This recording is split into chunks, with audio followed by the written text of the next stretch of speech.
Welcome, everyone. Hello. Hey, Shelby girl. Well, All happy right. Sunday. What's going on? Little technical difficulties there, but what's new? Our lives. Literally.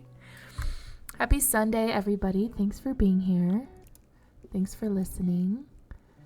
And I guess Shelby and I just wanted to start off this week by letting you guys know of some updates that we have for the podcast, the pod.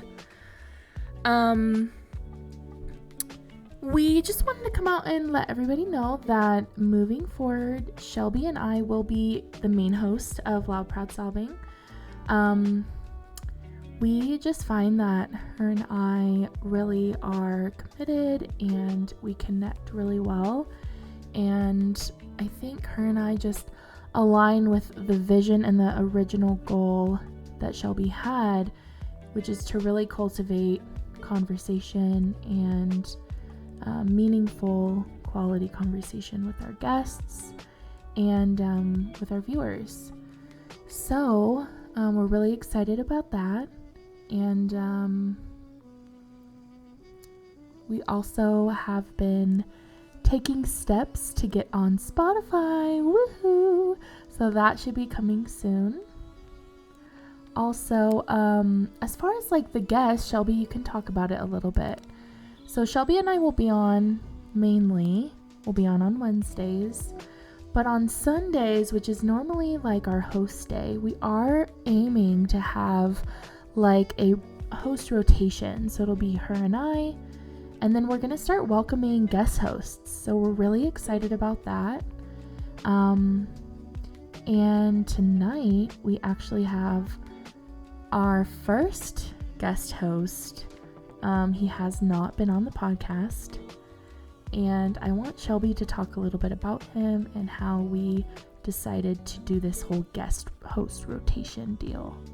Yeah, absolutely. So when I originally put the show together, one of the things that was really important for me was having the availability to have many voices present and get different ideas, different perspectives on similar things, with the main goal of seeing how it is that people come to think and exist in the world in such different ways, and like where do we have similarities, where do we have differences.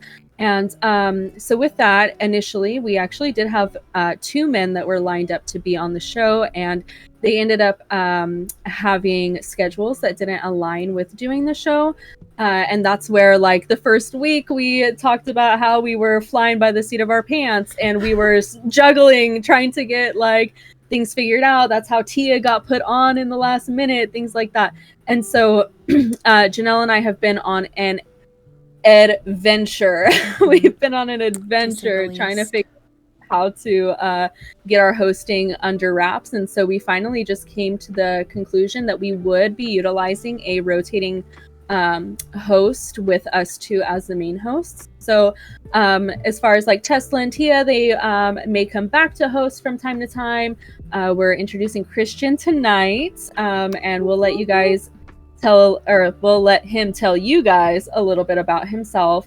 And we're going to try and save the good stuff for a different episode, though, because he actually is a guest coming up in 2 weeks. So the first week of October, he will be back again to tell you guys about who he is in the depths of his sweet soul. So yeah, we're going to be having hosts. As always, we are constantly looking for new people to come on the show, whether that's as a guest, whether that's as a guest host. So please, if you know anybody who would be great, and I mean, that's like a funny thing to say, right? Like, who would be great? What I mean by who would be great is who is willing to come talk about themselves, because we are all great. We are all right? We get pretty vulnerable on this show. We've talked about super sensitive topics already, and this is episode 6. So, you know, if you're someone who's interested and you want to come talk about your life, even if you feel like you don't have really anything to talk about, like, we'd love to get to know people. We'd love to have those meaningful conversations. So for tonight, we're going to introduce Christian. He is our guest host for tonight, so we won't go too deep into who he is, but we're really excited to have his voice, his perspective on the podcast, and yeah, Shelby and I are just really excited. So we're going to bring him in. Everybody give him a warm welcome. Woo. Take a second for his video to get all...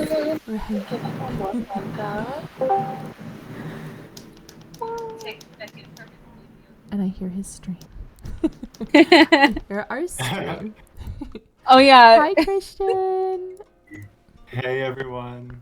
Hey, I'm so thankful to be here. Thanks for the invite. Yes. We got to get your video up and running. It probably switched it out of the waiting room. Yes. But yay. There he is. Hi. Welcome. So yeah, like we were saying, we're really excited to have Christian on. He's actually been a viewer of the stream. So Shelby kind of, talked to him a little bit. And we're just so excited to have you, have your perspective, and, share your views and everything. So tonight we're going to be talking about a few different things. We called it Sunday Social because we might actually go a little bit off topic as we do. But yeah, Shelby, what are we going to be talking about tonight, my queen? Okay, so tonight our little agenda is weird or funny dreams, which I am super excited about. Right before we started, I was telling these two that I cannot wait to get into that because I have some recurring dreams from childhood that I'm excited to share. And then we are also going to be talking about movies that have been impactful for us, which apparently Janelle's a movie hater, so that should be interesting. I'm just joking. I'm just kidding. I'm just not well versed in movies. I'm not well versed in movies either. Okay, and honestly, I did bring to the table, I did my homework. Some impactful movies that really have impacted me, for sure. But they were like they were like the top, because I tried to think of a few, right? I'm like, should I bring a funny one? Or should we go meaningful? I had the same, once we get into the topic, I feel like that is a conversation all on its own. I love digging into meaningful movies, so please, either way, so. Tell me how Twilight changed your life, guys. No, just kidding. Right? I remember seeing that movie in theaters with my grandma, my high school boyfriends, my whole family. We went and saw one of the Twilights. It's the whole thing. Wow. But yeah, and then the last thing that I think that we'll probably wrap up with in terms of a topic is we are going to talk a little bit about marriage. So just our general thoughts on what we think about marriage, and we'll save that juicy bit for last. But we will start with dreams, and I think we should put Christian on the spot, and let's hear your dreams. You are so evil for that, Christian. You don't have to go first, but I can't go first because I still don't know. I'll go first, but okay, Shelby's gonna go first, and then Christian. I can't believe she did that to you. Oh, no worries. He was there. He was ready for it. He was willing. I'm still ready. All right. Well, I guess I'll take Janelle's challenge there because I was really excited about this anyways. Okay. So when I was young, I used to have this recurring nightmare, and it was just so silly. Okay. So in my dream, I was three or four, five, something like that. And I would be with my mother, and we would be in some big city like New York or LA, somewhere super populated. There's taxis, there's a ton of traffic. And in this dream, there were these 3 witches that were chasing my mom and I. So we're frantically getting in taxis and ducking down and hiding and trying to get away from these witches. And what was interesting about the witches were that they had really bright highlighter color hair, So like one had hot pink hair, one had that like lime green color hair, and then the other one had like this like highlighter yellow hair, like just this atrocious hair. And at the end, they always found us every single time they would find us, and it would be like in this like, you know, I don't know, weird apartment with like stairs and just some kind of city New York stuff that I don't know anything about. And at the end, all they wanted to do was dye our hair color a crazy color and turn us into witches. And so like, even though it was like a nightmare the rest of the time, at the end I was always like, oh, that's all you wanted? Like, yes please, sign me up. What in the world? Yeah, that was Is that what it means to be a witch, to have colored hair? I mean, I guess so. And it's so funny because actually I thought about this like in recent years, and I was like, you know what, maybe that dream was really just because like for another little background story, like I've always loved spooky things. I've always loved witches. I read tarot cards. I'm into astrology, all the whole freaking thing, right? And when I was young, my grandmother asked me one time, I guess I brought it up. And I was like, you know what, Grandma, I thought about what I wanted to be when I grow up. And she was like, oh, really, what? And I was like, I want to be a scientist. And she was like super amazed by it. She was like, oh my gosh, like she's only 6 and she wants to be a scientist. Like, wow, that's amazing. And she asked me, why do you want to be a scientist? How'd you come up with that? And I was like, well, really, I want to be a witch, but I can't be a witch. But if I'm a scientist, I can still make potions. And that was my reasoning. That was my reasoning. And I like how as a 6-year-old, you're like, I want to be a scientist because you think that's what witches are. Yeah, right. I know. You just make like it was over the here. closest.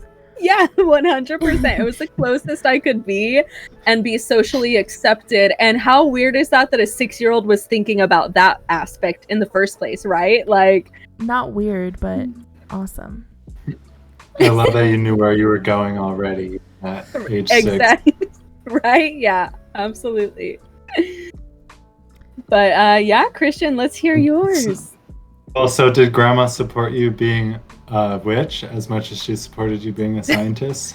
Yeah. I mean, definitely I think that all that kind of stuff is hard for most people to like wrap their minds around, right? But like, I mean, she supports me and I do tarot readings, and she, you know, gets to hear about some of that where I'm just like amazed by it, even as somebody who does them. Every time people are like, oh, it's so accurate. I'm like, oh my God, thank you. I'm glad it was accurate.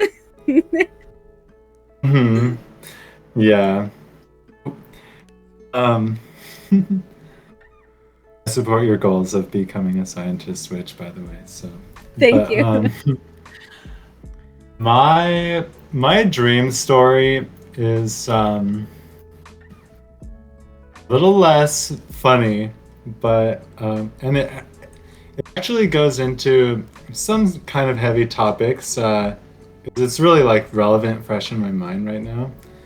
So if you're down for that, I could go into that story. 100%.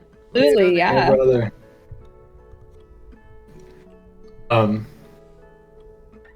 Okay, so this story comes as like this like acknowledgement of kind of how magical or like ethereal dreams can seem sometimes. Because something super fascinating happened to me recently. So my grandma is like, you could maybe say like the spiritual matriarch of our family. And her and I have had lots of conversations over the years, and we talk regularly.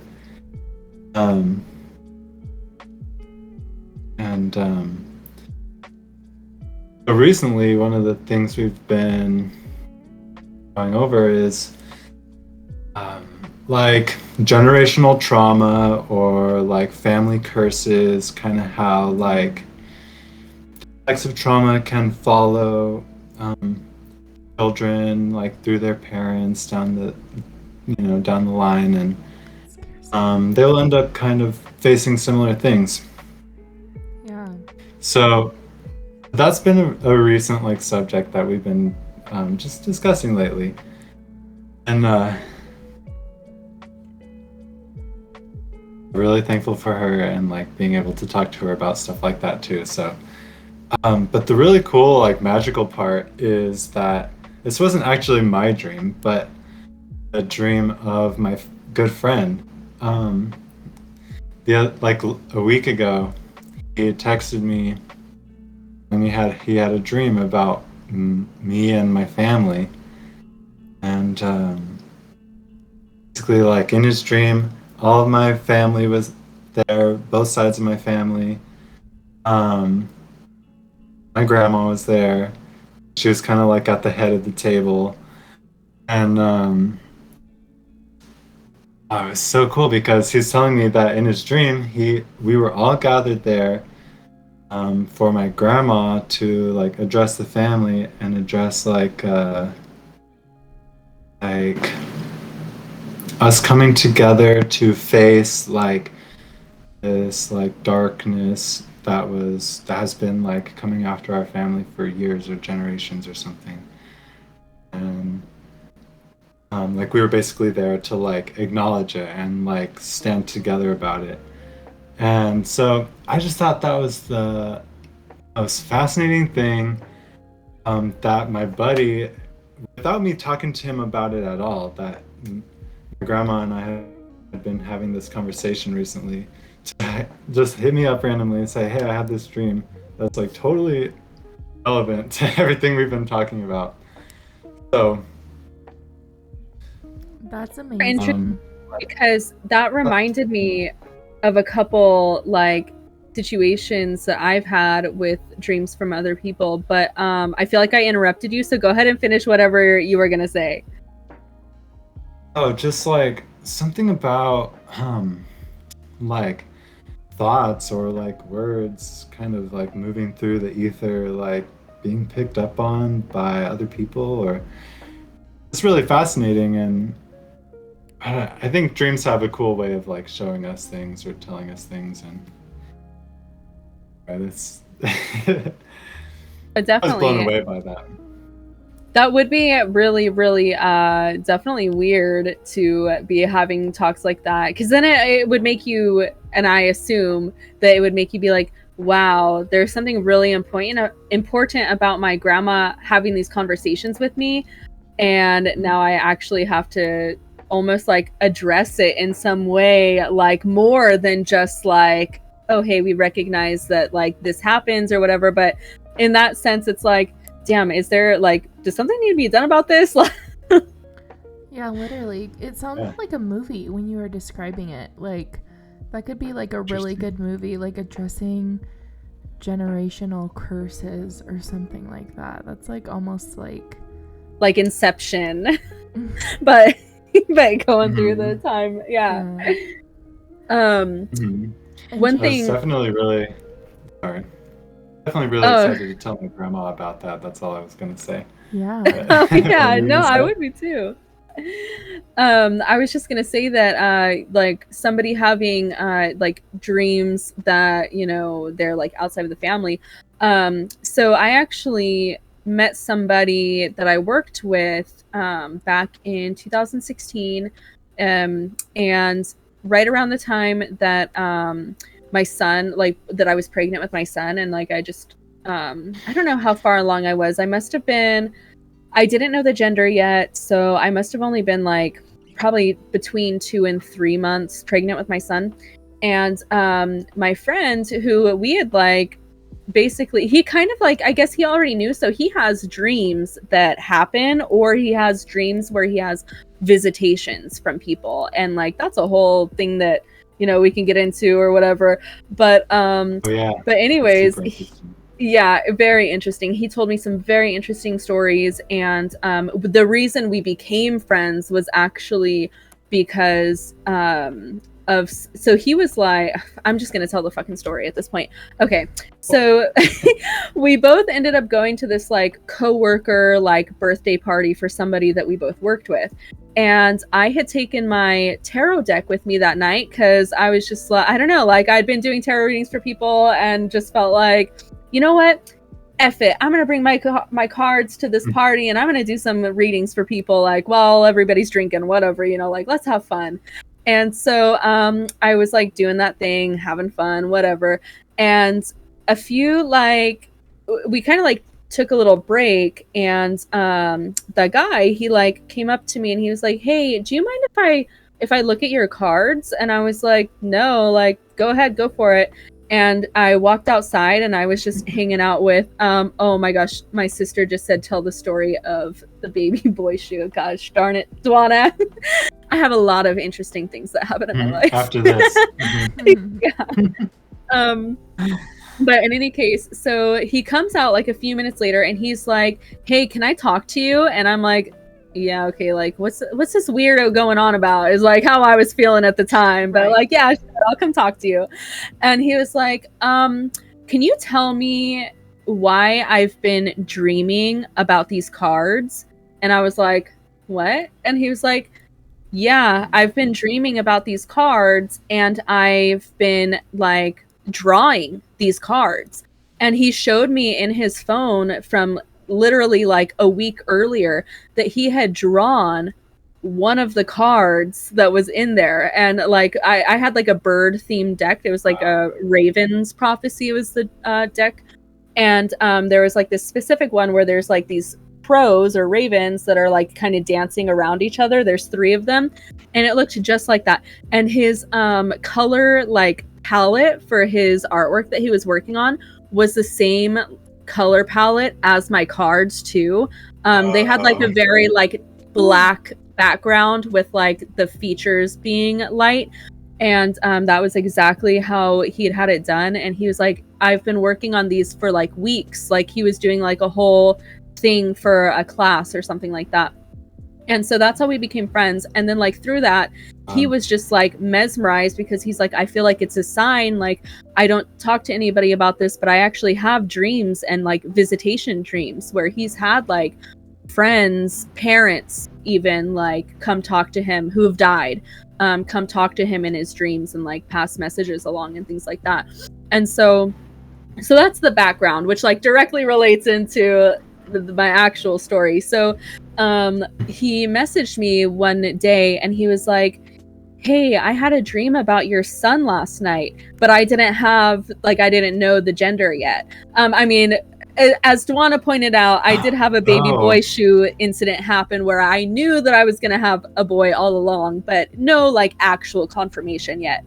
And he was like, I had a dream about your son last night. I was like, what do you mean a dream about my son? I don't even know if I have a son, you know?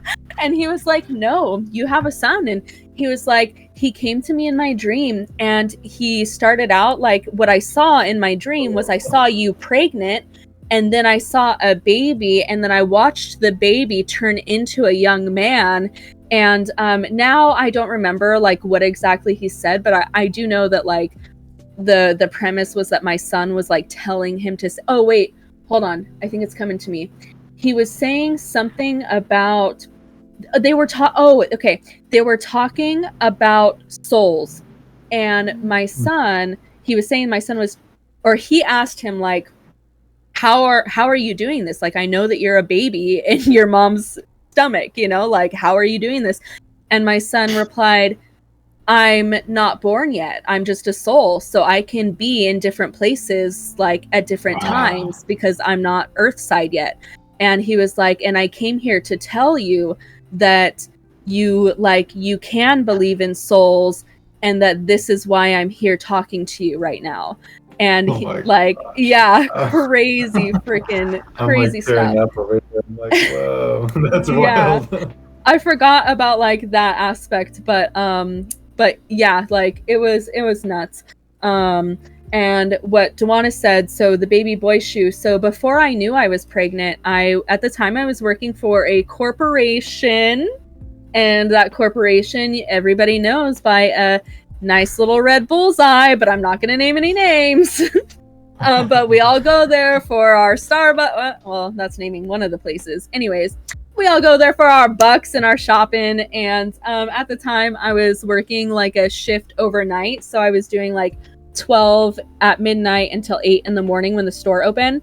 And so I walk outside this one morning, and again, like it's 8 o'clock, we just opened, so there's like some, some customers coming in, but other than that, like my car's been there between the hours of 12 and 8, So anyways, I walk out and there's this single baby boy shoe sitting on the trunk of my car.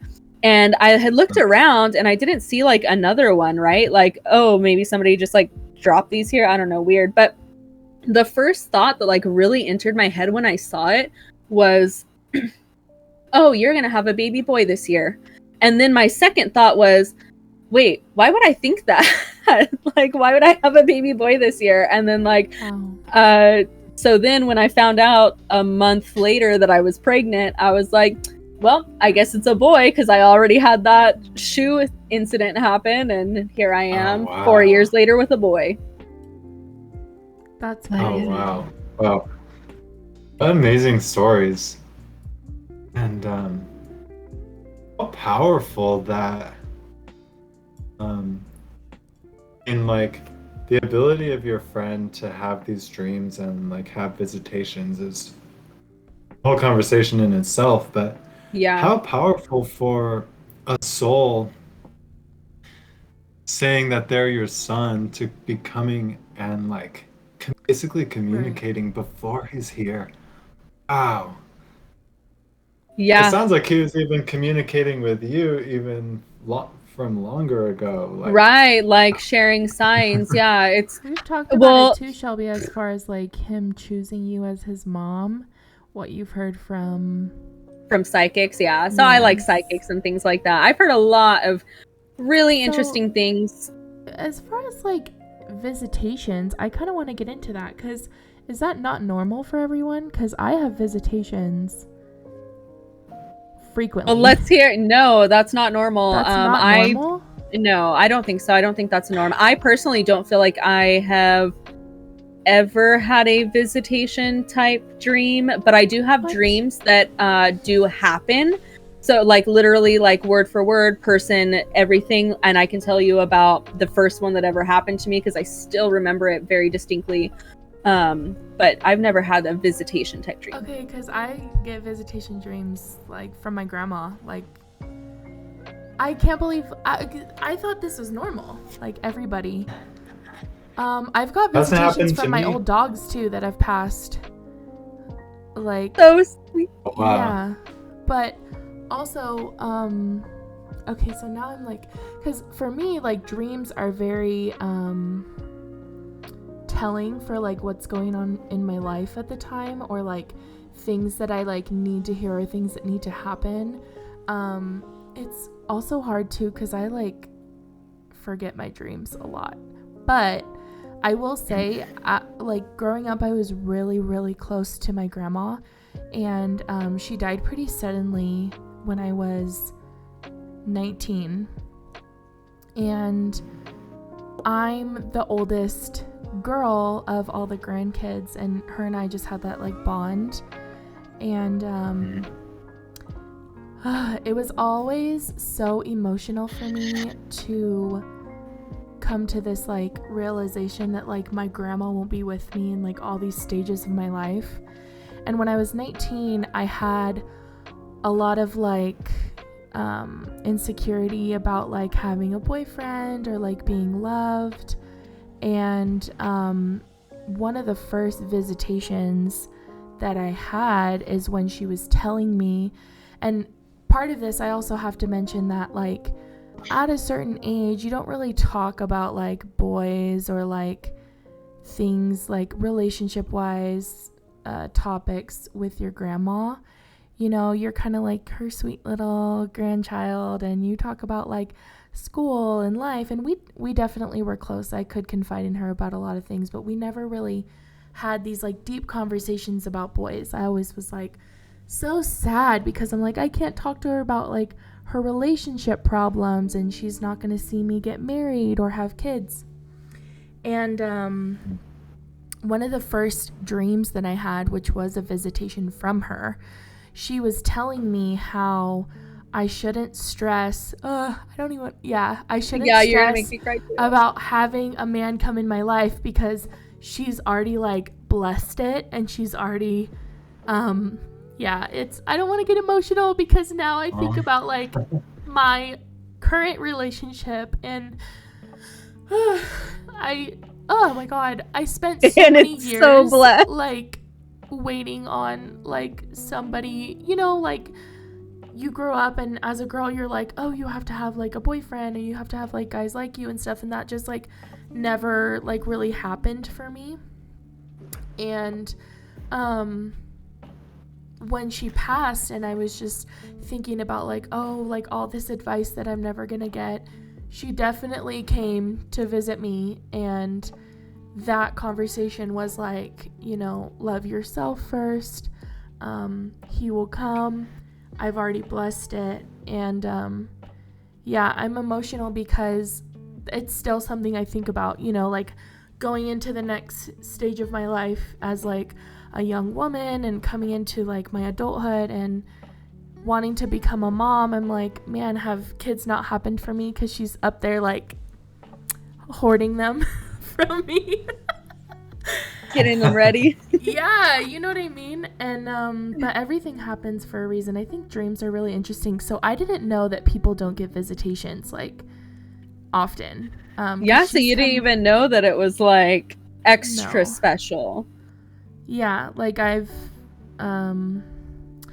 when I first got the dog I have now, I was getting visitations from my dog that like was our family dog growing up, of like, you know, you like walk into, in my dream I'm like walking into the house and he's there and I'm like, hi, and it's like a whole moment, and that was like my dream of like being with him, because that was like our dog to like band-aid the fact that my parents were getting a divorce.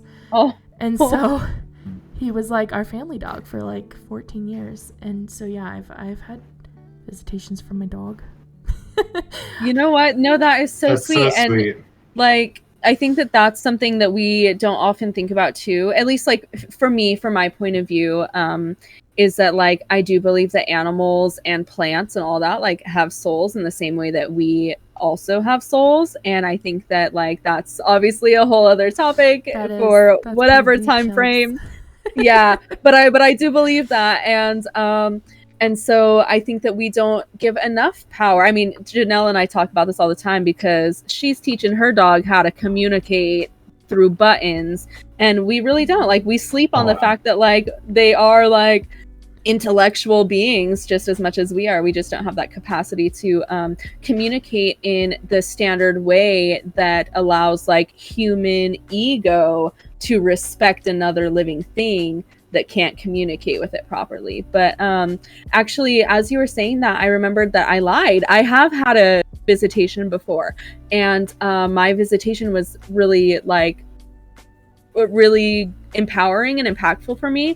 A couple years ago, I had a friend who I met online when I was in high school, like back in Stickam days. My friend Jeff, I loved it though, right?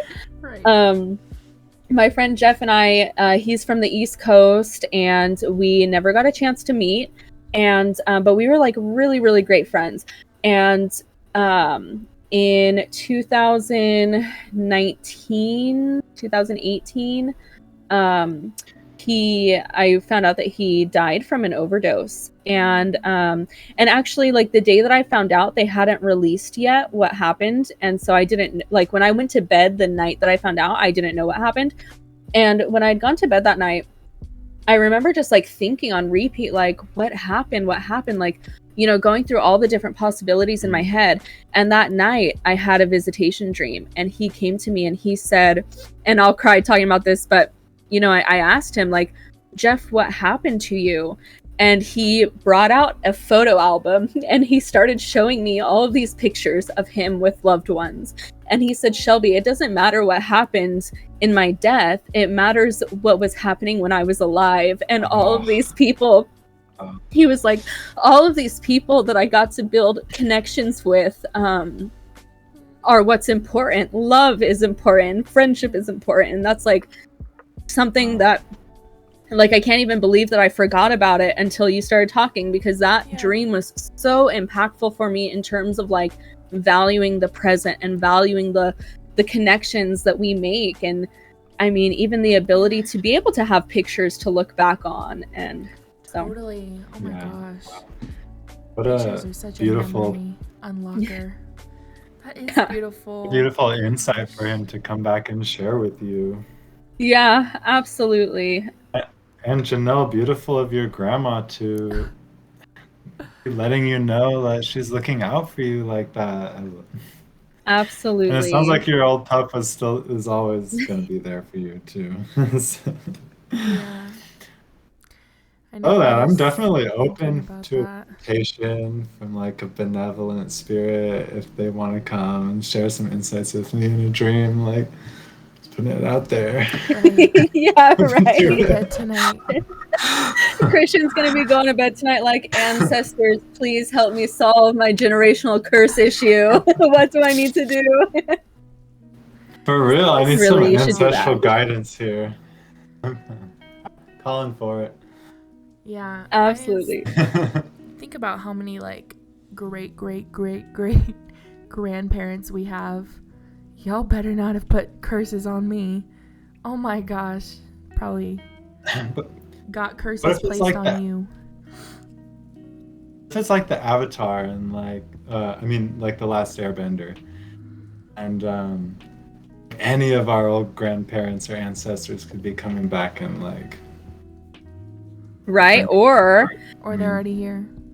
yeah. yeah. And then I like also am super into like the idea of past lives, and like, are we actually our great grandparents in a different life, you know, like were we a previous part of our generational line and here, and maybe that's part of why generational curses happen and exist, is because it's literally the same person coming back again at a different time, going through the same thing they left off at. Yeah, it's crazy to think about. I had another like, do you guys ever have like nightmares growing up as kids? Because I feel like I also had this nightmare, but it was from a movie and it's so embarrassing to talk about, you guys. Do you guys remember that movie, The Mummy? Love The Mummy. Yes. Okay. Hell no, Let's hear I it. cannot. Okay, so this started a trauma for me. I can no longer watch scary movies like that. I watched it too early, I think, because I used to have a dream that I was stuck in the tunnel with all the like bugs on the walls like coming in, and I literally had that nightmare for years, well into my teens. Like that shit, still thinking about it today, I'm like getting fucking goosebumps. I'm like, it's so scary to me. I'm terrified of bugs. Like, everything. Oh my gosh, yeah, so gross. I just watched that movie recently, and it's funny that you say like, oh, maybe I was too young, because I had Killian watching it with me too, and we were just like watching The Mummy, and he didn't seem bothered one bit. That's but so but it's funny that you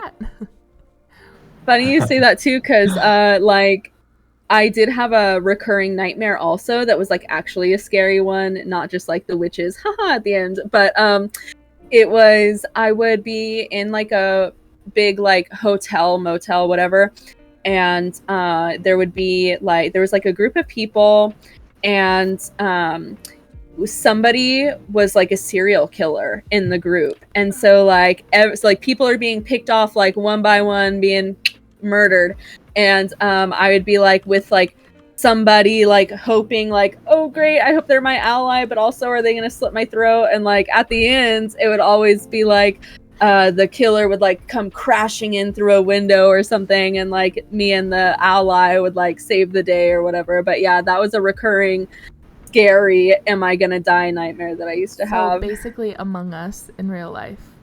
Yeah, 100%. Yeah. Absolutely.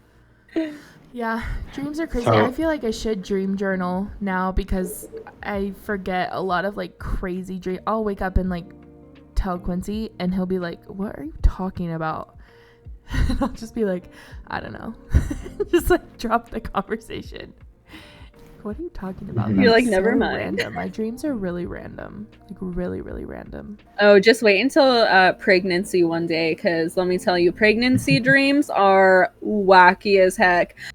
I mean, like, one of the dreams that I was having when I was pregnant was like my high school boyfriend and I, who I haven't talked to him in like a few years, you know, like, and in my dream, we would be like packing up to join the military together, which is like something that I would like What the heck? 75% like probably never do to begin with. And then with my high school boyfriend, like, what a So weird random. freaking dream. Yeah, Wait, absolutely. who was your high school boyfriend? Did you know Kodiak? Oh yeah. Okay, so our teacher's son. Yeah, our I teacher's remember son. now. I remember Mhm. now. Dang, I forgot about that. It Yep. shows we were really like not close in high school. Yeah. Whatsoever. Right. That's so crazy. Yeah, I heard dream journaling is really good for lucid dreaming if you're trying to do that. Have you Okay, guys lucid so dreamt before? well, what I was going to say is, Christian, how about explain to everybody what lucid dreaming is? Because probably some people don't know what it is. And then to answer that question, though, I have not, no. No, I haven't either. It's been something that I've tried to dream journal before with the objective of lucid dreaming. Oh, okay.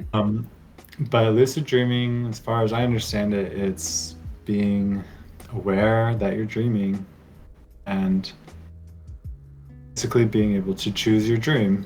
And it just sounds fun to me. I mean, really, it sounds kind of like a big adventure, or like maybe like exploratory. And I don't know, you're already asleep, so you might as well be like They say you may as well around be some- doing. like, yeah. I'd really like to do that eventually.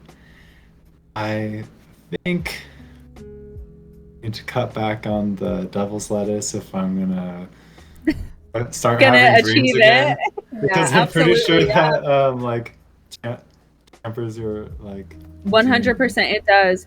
So actually, like with that, because I went through a period of time where I did smoke every night before bed for a few years. That was before I had my son, and also before I was pregnant with my son, just so everybody doesn't misconstrue that. But in any case, and the dreams. So like as I mentioned earlier, I have dreams that happen, and I noticed that when I was like a smoker in that context, that the only dreams that I could like recollect were the ones that would like end up happening, like whether that's months later, sometimes it was like you know, even like a year later or something like that. The dreams that like, you know, happen, there's not like a consistent time frame on when they end up like occurring.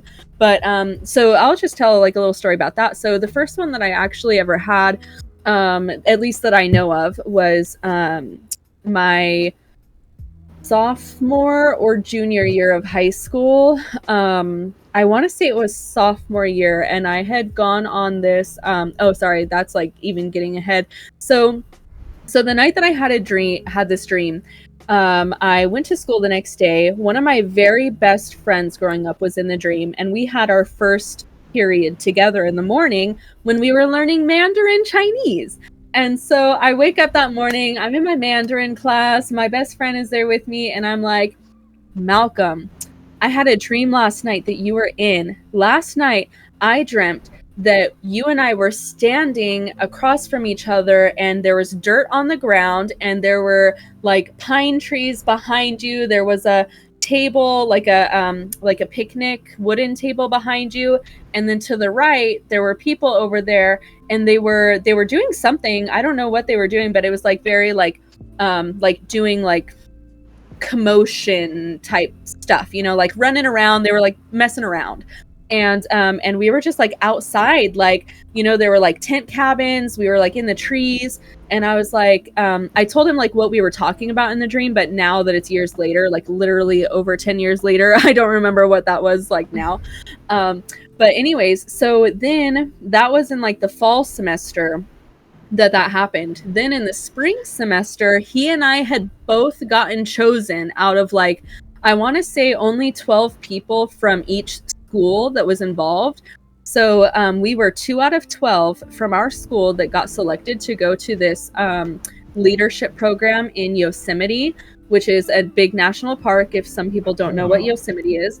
And on the very first day that we were there, we ended up like chatting, and there's the picnic table, there's the tent cabins, there's the trees. The people that were beside us, they were playing basketball. So I didn't know, like when I had the dream, I didn't know what they were doing. I just knew that there was like movement, and it was that they were playing basketball. That's so crazy. that's, and I remember like you when we were there, I was like, Malcolm, this is it. Oh my god, Yeah. That's insane. That's wild. So you told him about that before you even were there at Yosemite, and yeah, so cool. I told him about it. Like I remember like going to class that morning and being like, Malcolm, I had this dream. And then like when we were there, I was like, oh my gosh, remember when I told you about that dream? This is it. Oh my god, I love it. Okay. Dreams are so fascinating now that I think about them. I have had a lucid dream before, but it was not something I could control. Like I knew I was doing that, and I was well aware that I was dreaming, and I was like, what the fuck is going on? If I can explain it to you guys, it's so hard to explain because I was literally in a galaxy, but it was like full of random items, and it was like the craziest thing. Like it wasn't like I was walking through these items. It's so weird to think about, but it was like, But this was a lucid dream you had? Yes. Can you think of like sound waves, like what it would look like if we were like, if you could physically see a sound wave? It was like that, but within the sound waves it was like music notes and cards, like a deck of cards, like cards and money and like all these random things, like animals. And it was the craziest thing. Like I vividly remember it, but it's so hard to explain because it's like it wasn't real. Like it wasn't like, oh, I was like walking to this place and I talked to this person and I was like aware that I was there. But it was definitely a lucid dream where I was like, I can stop this at any moment. But it was just like the visualization was something I'd like never seen before, so I knew I was dreaming. When you were walking, was it like you were walking through space, like walking through the galaxy, or were you on the ground? I was like moving through it, but it was like first person. It wasn't like third person. That's so interesting. Yeah, it was crazy. I'm thinking about it now, and I was like, it was like a galaxy, but I was like, but I also play a lot of video games, so like my mind in that space I don't think is that like I'm creative, but like I feel like, I don't know, it's just something I've never seen before, and it's so hard to explain. And I wish I could have a lucid dream though, with like conversations where I could like be aware and like, yeah, because you've had those dreams where you're like, fuck, why did that end? Right. Yeah. And also like something interesting that like pertains to lucid dreaming too is that some people claim, I don't know like how true it is, but they say that like once you can kind of like master lucid dreaming, that's just a stepping stone, and the next stepstone is astral projection. Projection. Yeah. So that's like a completely different thing. And for anybody who's watching, if you have not seen the show Behind Her Eyes on Netflix, this is directly related to the topic of lucid dreaming and astral projection, and that show is crazy good. So Crazy freaking Netflix good. called Behind Her Eyes because you were cutting out for a second, so I want to watch that now. It's so good. It doesn't get justice on Netflix because the way that they promoted it, like its little synopsis is like oh, like a girl meets a guy in a bar, and like just totally. I mean, even in the Wah, wah. show itself, it is like from 0 to 100 and doesn't like. Oh, it's just a magnificent show. Magnificent show. Well, speaking of movies on Netflix, Yeah. I think this is maybe a good transitional Yeah. point. But we also wanted to talk about impactful movies tonight. Dwana said, "Yeah, I thought it was just about an affair. Now I'm gonna go watch. I know, I want to go watch it now. It sounds really interesting. We should have a watch party. We should. Can't you do that on Discord now? I think you can, or you can do it on Netflix, right? You can be like, We can have a Netflix party. yeah, Absolutely. that's cool. Where was Mhm. that when I was in a long distance relationship, For real. dude? We needed that. FaceTime was not enough, let me tell you. We'd be like, okay, ready? 3, 2, 1. 1, yeah. Start. 100%. Oh, mine yeah. buffered. We have to start over. Yeah. But, Literally. but yeah, so tonight we were gonna also talk about impactful movies. I feel like mine is really heavy, so I really don't want to go first, guys. But what do you guys think? Happy to go first, Okay, if that's cool with you two. always cool. Yeah. I actually have to, because I felt like they had the same theme or a similar theme, so I figured, okay, well, and they both stuck in my head, I think, for similar reasons. So, so have either of you watched Interstellar? And Yes. have either of you watched Howl's Moving Castle? I have seen haven't both of watched those. either. Oh my gosh, the movie hater. No, this is the story of my life. If somebody says, "Have you guys seen?" I'm like, "No, I No. haven't." Like 90%. Honestly, chance I Janelle, haven't. Interstellar is almost every time someone asks me that, I say the same thing. I'm like, you already know. Yeah, and I'm, No, like, prepared Christian, for the judgment. it's so funny that you said Interstellar because when I was driving home earlier this evening, for some reason that movie kept popping up in my brain and I was like, shoot, like, does that mean that I should talk about this movie? But then I ultimately decided no. But that movie kept popping up, so now I know that it was because of you that you were thinking about it. Picking up on those thoughts through the ether. And Boy, the more you talk to me, the more you'll see how psychic I am. Janelle can already tell you that we've had a lot of little psychic, literally thinking the exact True, same thing. Janelle. I just need to be like completely honest with her, because like 9 times out of 10 she already knows what I'm about to say. Yeah, I feel the same way. I've been thinking that for the last so many hours. Yeah, Like, all the thank time. God. But in any case, Sure, go on. that's what you wanted to tell me. I know. Yeah, well, so I guess let's see, like a little synopsis of Interstellar. Also want to watch it. Oh man. Yeah, maybe I I've won't heard give things too much about away. Interstellar too. So good. It's Well, okay, so the central theme that I felt was similar between the two movies was love, but also love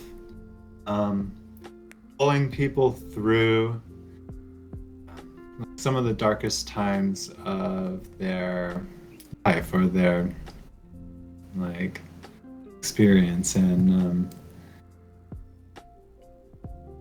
I don't want to give too much away about Interstellar, and you haven't watched No, Howl's go Moving Castle ahead. either, Janelle. That's fine.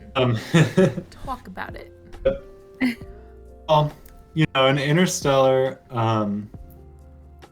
a father and a daughter get separated, and there's definitely a lot of love between the two. Separated by space. I think you need to make that distinction. He is out in outer space trying to save the world, literally. Dang.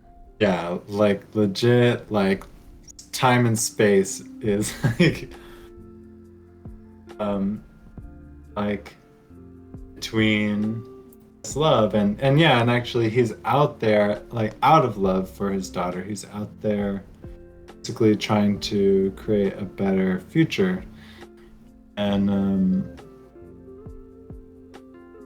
that that connection holds true even through such great distances or Like trying so hard not to give challenges. anything away.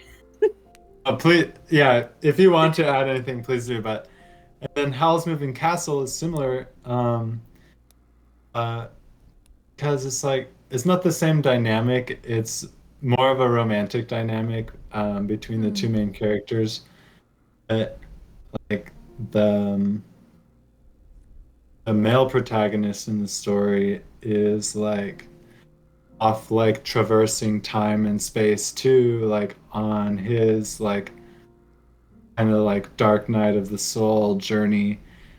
um and basically the love that develops between him and the female protagonist uh is like it's just so beautiful. I mean, just these stories of yeah, I just like love like pulling people through these like times across time and space. Like those movies affected me and have stayed with me for a long time and just like kind of always on my mind. So anyway. I love that. I know, it's so sweet. Yeah, I feel like Christian didn't want to give anything away, but I feel like Janelle doesn't care. And for all of our viewers, if you haven't seen it already, turn this off because I'm going to paint a good picture because I feel like Janelle didn't get the full understanding. So we're talking about an Earth where they had like huge population decline because basically like our corporate capitalist living like ruined the climate. It ruined like the way that we like make food, produce food, things like that. So like the weather had crazy stuff going on. Like the food that they could eat was scarce. Like life on Earth was not going to like be able to continue for past like his daughter's generation basically. So the main character like says and he's like, one of like the brainiacs of the freaking what's left of the population. And so they send him out to space to like basically find a different planet or to like find like where can we exist. And he has to leave his daughter behind, and it's super just like sad to see how, because you kind of get a view of like what both the father and the daughter go through a little separation, and then like in the end like how that manifests in a completely, like he said, like it's space and time continuum deal going on. So like how aging has occurred and not occurred is also just wild. But yeah, so that's another interesting parallel because of what was what's her name, Hal and Sophie? I think it was Sophie. In Howl's Moving Castle. In Howl's Moving Castle. There's another aspect that's similar, which was like the aging during this whole process, like because it was so interesting because her character would she would age as like things came between the love, and she would become more youthful as like the love flourishes. Really interesting. But but same with Interstellar. It's like you see the two characters maintaining that connection even basically as entirely different people. Like daughter, an entirely different person by the end of the movie, right? But yeah, that love for her dad stays there though. Oh, I Yeah, For a love whole lot. dad-daughter movies it too. is so sweet. It's so awesome. And especially because it kind of picks up on like or like one of the aspects in it too is the difference in like perception as a child versus the difference of perception like as children grow. So you see the ways in which she is just like having issues with the fact that her dad is gone away, but then like as she gets, oh man, I'm gonna cry, as she gets older she understands better, and like not only does she understand better, but it moves her in a direction that she ends up like following in his footsteps in a really magnificent way. And man, beautiful movie. Can't believe you've never seen it, Janelle. Oh, Murph. That one's worth seeing for sure, Janelle. I will watch it. Okay, I will watch it. As much TV as I watch, I need to watch more movies. Right. Okay. How weird is it that when you're like, oh, I'm gonna just throw on a show, you know, you're like 3 episodes later watching it for 3 hours, but then when you like look at a movie and it's only an hour and a half, and you're like, I don't have time for a whole movie. I'm That's just gonna watch this literally me. show. Like, I don't want to watch a movie unless it's like Quincy telling me like we're gonna watch this. I'm like, okay. That too. Mm-hmm. Right. Well, the movie I wanted to talk about is kind of heavy, but it's one that's like always stuck with me, so it was pretty impactful. This movie was based on a real event that happened in Oakland, California, to a young man by the name of Oscar Grant. He was on BART, which if you're familiar with the Bay Area, it's like basically like their transportation system there. And the movie's called Fruitvale Station. Basically in 2009, he was killed by the cops on New Year's. And it was one of the first, I feel like, police brutality like incidents caught on camera that kind of went and had to do with like the outcome of the court case. But the movie was impactful because at the time that it came out in 2013, I think police brutality as far as like social justice and everything was gaining a lot more popularity.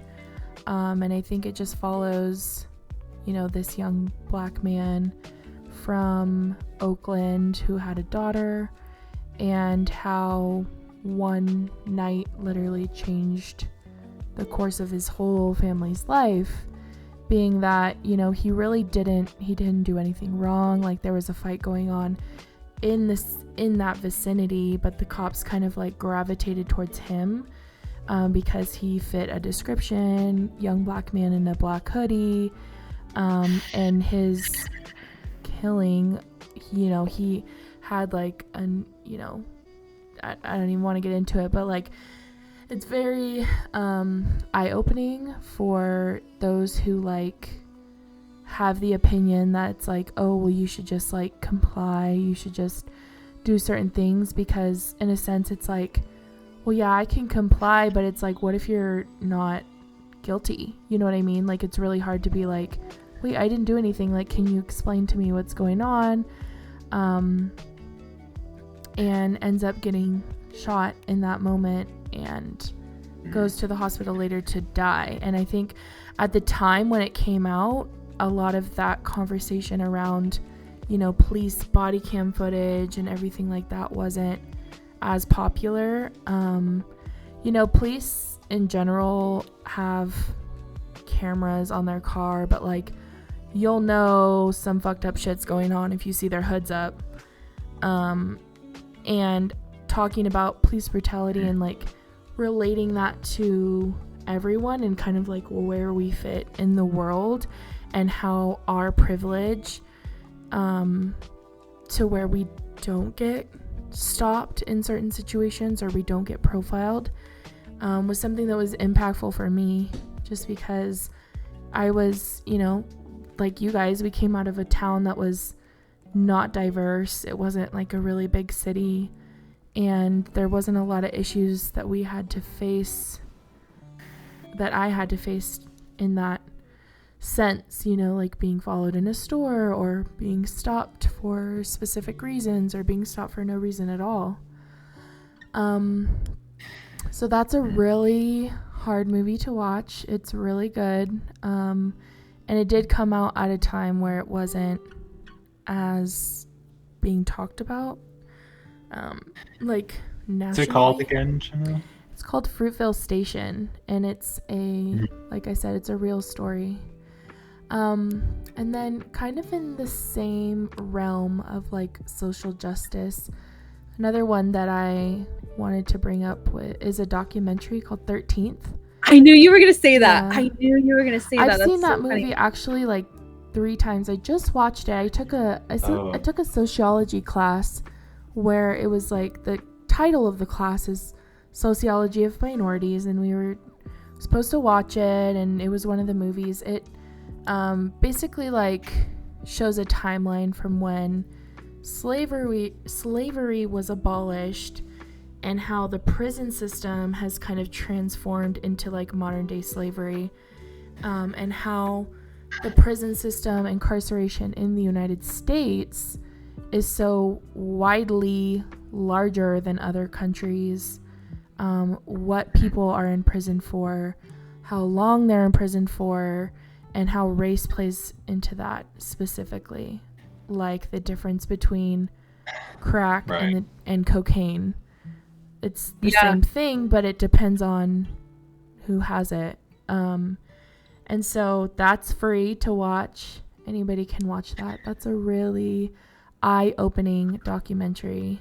Completely eye-opening documentary. Yeah. Anybody who's watching, like, if you've not seen it, you absolutely need to, especially if you live in America, because it really does, just a great job of really highlighting like why and what issues like we have that we don't even think about sometimes on a day-to-day basis, because again, like we don't see those people. We don't see the people in prison who are there for selling weed or something, like just silly things. And well, even beyond just like that's involved, the system of imprisonment, like the several years since slavery was abolished, the other things have happened to impact people of color, and just like protesting in general, how people were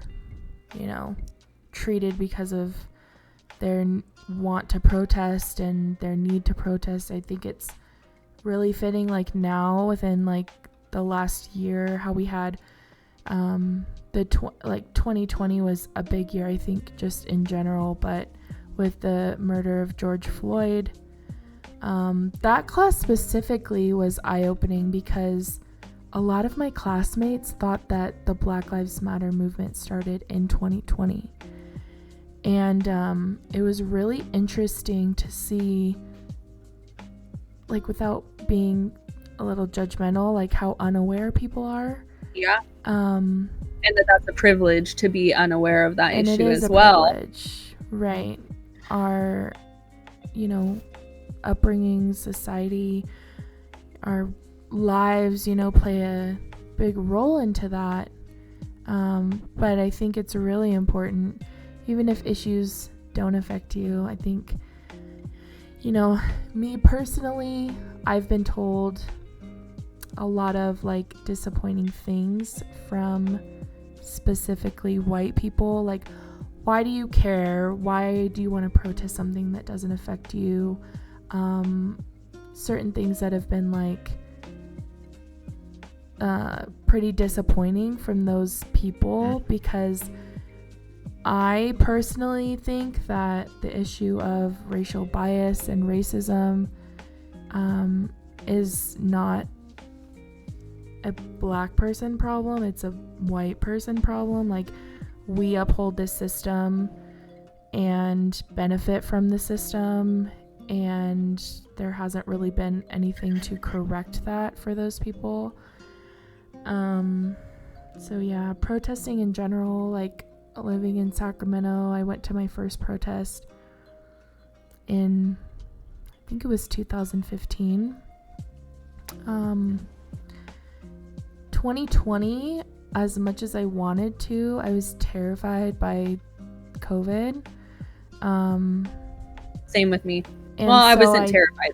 didn't go, but in the same sentence, it's like I am, you know, it was kind of disappointing that I didn't, because I want to, like, you know, obviously have my actions speak as much as my words do.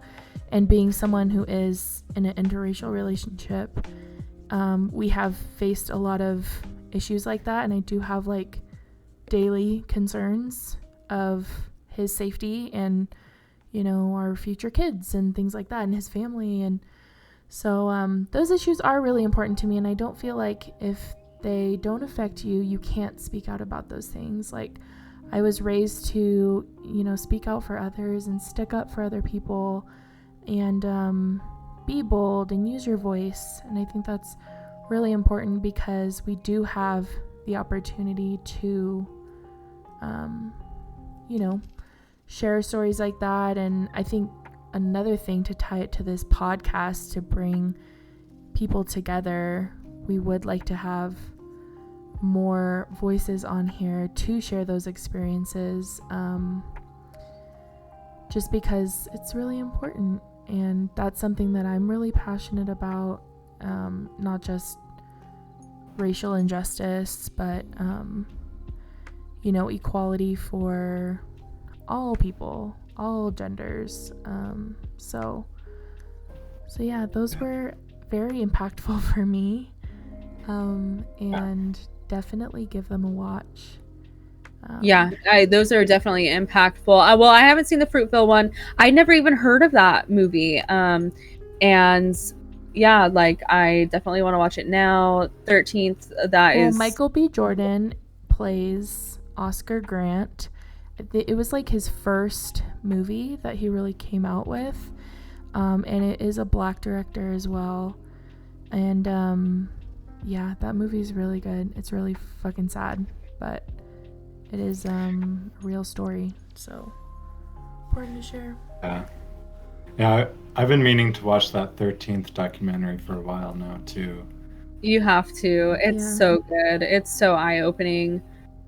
Yeah. I'm gonna check out both, and I just want to say, I think that one reason people don't understand why someone would want to speak up or stand up for, like, things that don't affect them but affect other people is most likely because they just haven't been exposed to basically those realities, or even those just like conceptions of like what it's like, or maybe have never even heard a single story about it. And so I just think that that's one really valuable thing about media, that focuses or highlights on stories that, I mean, maybe might not get as much attention, but are still really important. Or maybe are stories that are mostly affect marginalized groups, but for that same reason don't get told. And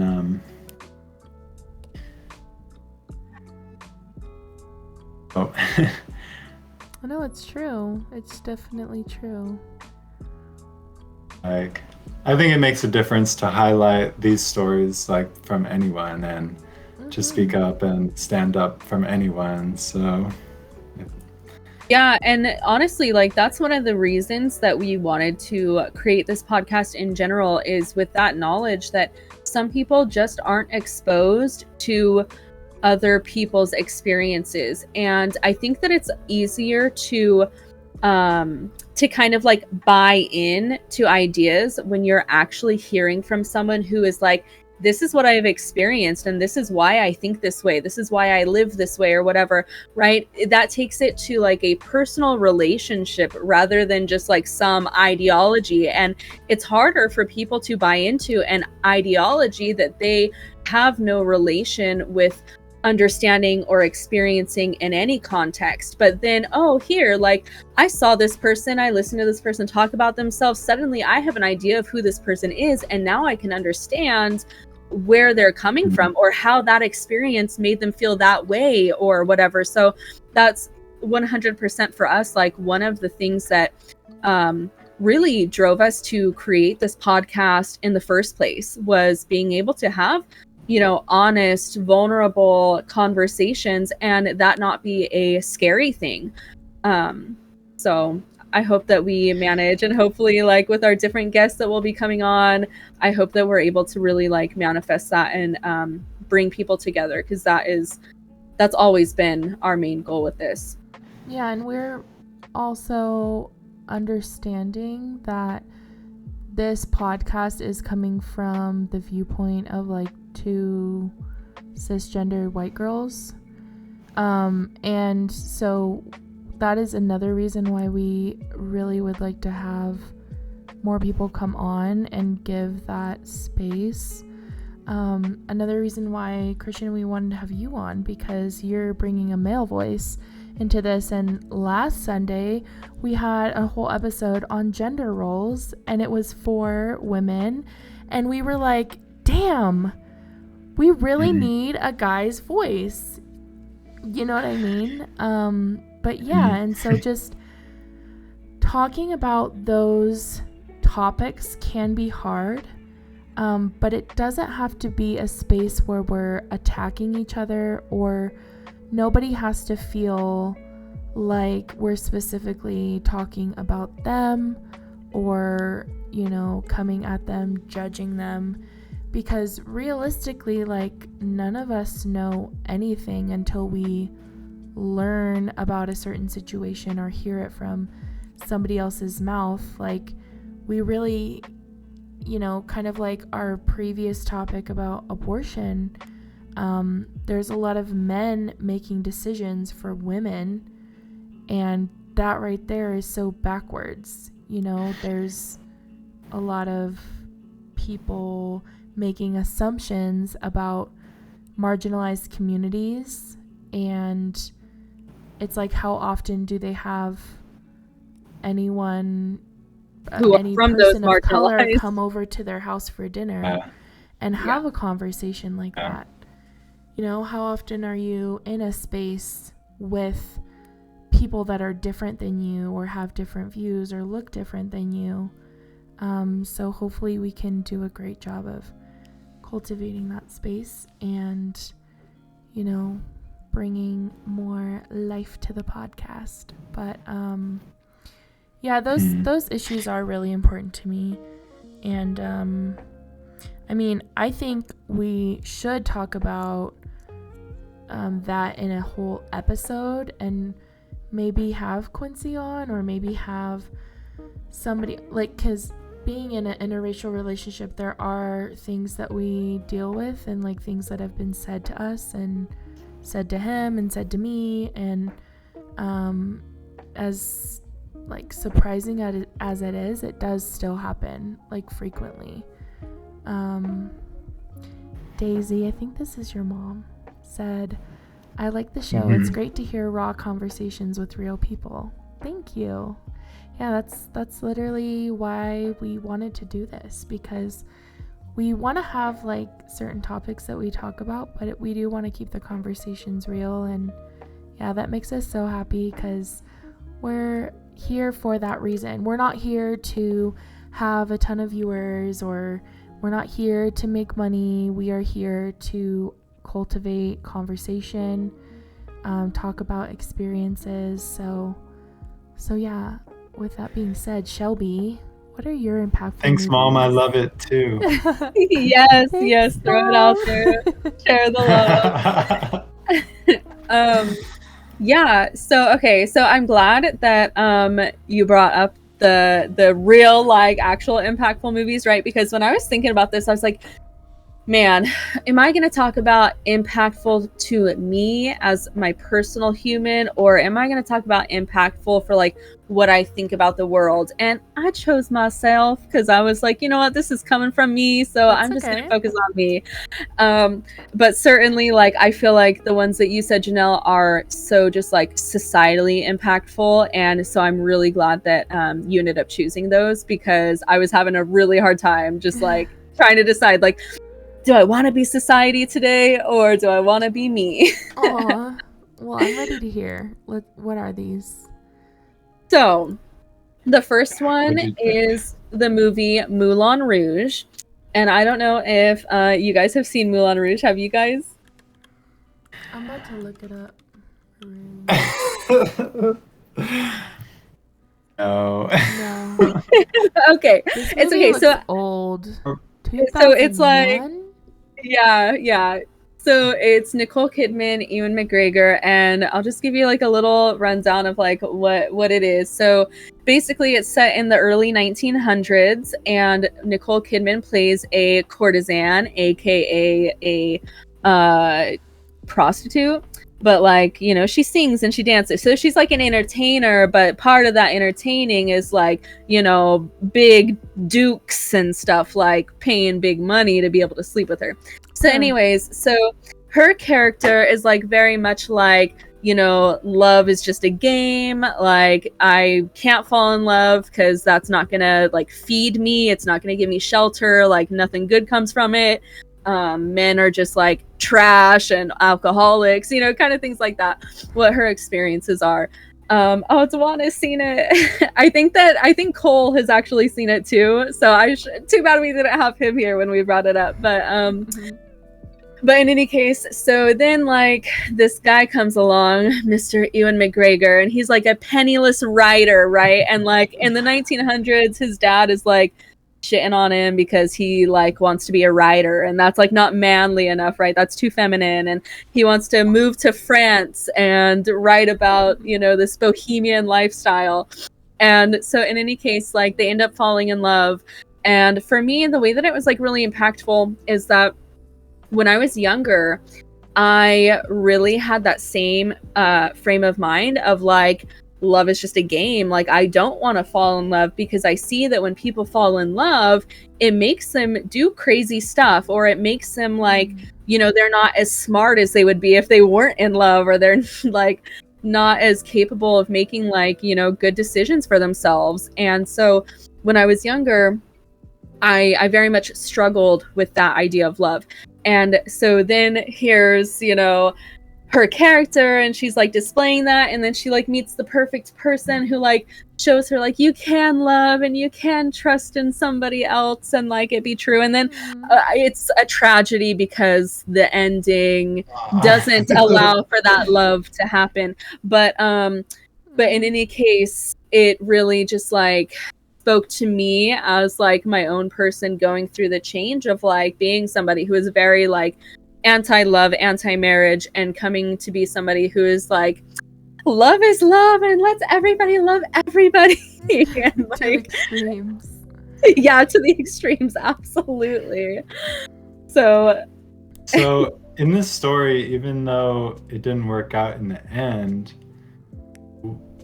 is it still like she was able to experience that love even after like a lifetime of skeptic? Okay, so considering that the movie, I'm not going to worry about a spoiler for a movie that's literally 20 years old.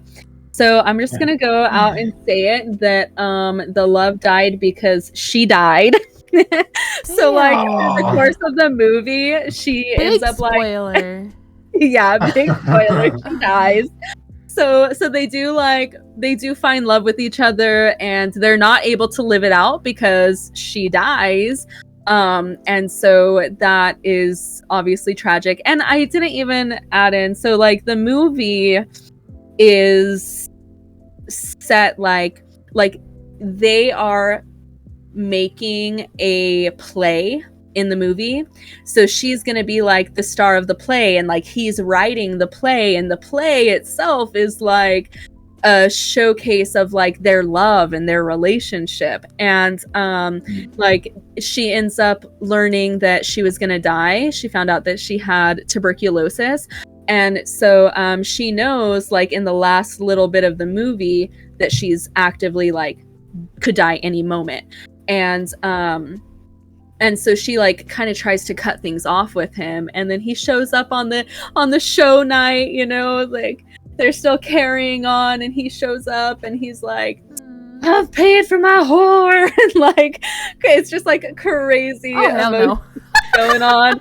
But it was like so beautiful at the same time. Not the pay for my whore part, but like like they end up like having a very you just have to see it. It's so emotional, it's so beautiful. I did a freaking I did like a presentation on this movie because they really use like the lighting and the colors to really like show the emotion of everything that's going on. And it's a musical, so they take they do cover songs, so like they do Like a Virgin, and they do Smells Like Teen Spirit, and a couple like other random stuff. Really? Yeah, and it's just it's so great. So yeah, so that was my impactful for me. And then my other choice is kind of like, talk about your next one. Oh yeah. What made you feel like you didn't want to get married? What was that mindset? What? Oh man, my poor dad in here is probably gonna be like, Shelby, don't talk about that. No. But my parents, they you know, they met when they were young. They were like 17 and 18, I think, when they got married. And they met when they were like 16 or 15 or something like that. And so also, Dwana just said, to this day, every time me and Cole exchange money, we use that I've paid my whore line. And I just want to confirm that is true. It is true. I've seen it. I've seen it on Venmo. And so, yes, that is true. They gave me that. That's hilarious. God. But so in any case, you know, my parents got together when they were like very young. And then they were together from... you know, I'm like trying to ballpark time period. So they were at least together from like the 80s to sometime in high school. So sometime in the 2010s.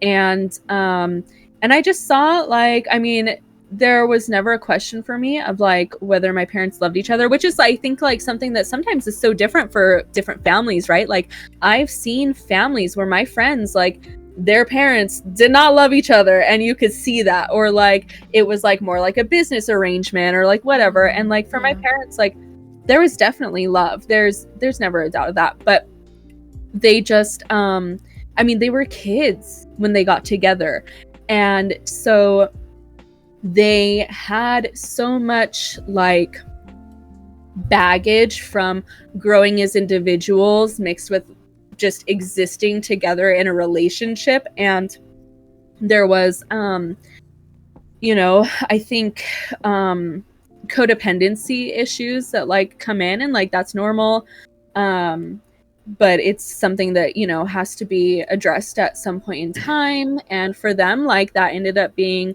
addressed through like separation. And in any case, so I just saw like firsthand that, wow, like love really is amazing, but love can also be hurtful, and it can like make you say things that you don't mean. And like really, like now as an adult, I realize that that's not love doing that, actually, right? That's two human egos doing that. Right. But as a child, I wasn't able to make that distinction. And so I lumped it in as being, oh, love hurts. And I think that that's something that we do in general as people, and especially when we're young, is we put so much focus on like, oh, this is my person, we're gonna be together forever. And with that, like there's just not a high point of really understanding that like you guys are two different humans. You may very well like love each other so much and like very well believe that you could be together forever, And some people are, right? Like that is part of some people's lives, are to be together forever, but it's just not the same for everybody. Every human is here on their own path, experiencing their own things. And I think that we do too much, like in our society, with generalizations and generalizing things and making the generalization a norm. And I think that we could just do a better job, like in general, you know, taking the generalization and framing it in a different way. Like, okay, this is the norm, but these all different other things like exist also. So Yeah, like moving away from the overly simplified idea of like a loving maybe marriage or a loving like long-lasting relationship, like, oh, we're gonna be happy forever, it's gonna be easy forever, or anything like that. But acknowledging like we all have these complexities, we all have these things that followed us from childhood that we're still working out. Our parents had those too. And no, we're not necessarily going to be happy all the time, and things aren't necessarily going to be easy all the time. Something I keep hearing, and I thought this related to your movie Moulin Rouge nicely as well. Something I've been hearing lately is like, to love is to accept despair, or something like that. And then I've also read another poem by Khalil Gibran, which is like talking about joy and despair, and how to have one, kind of the other one needs to be known in like equal measure.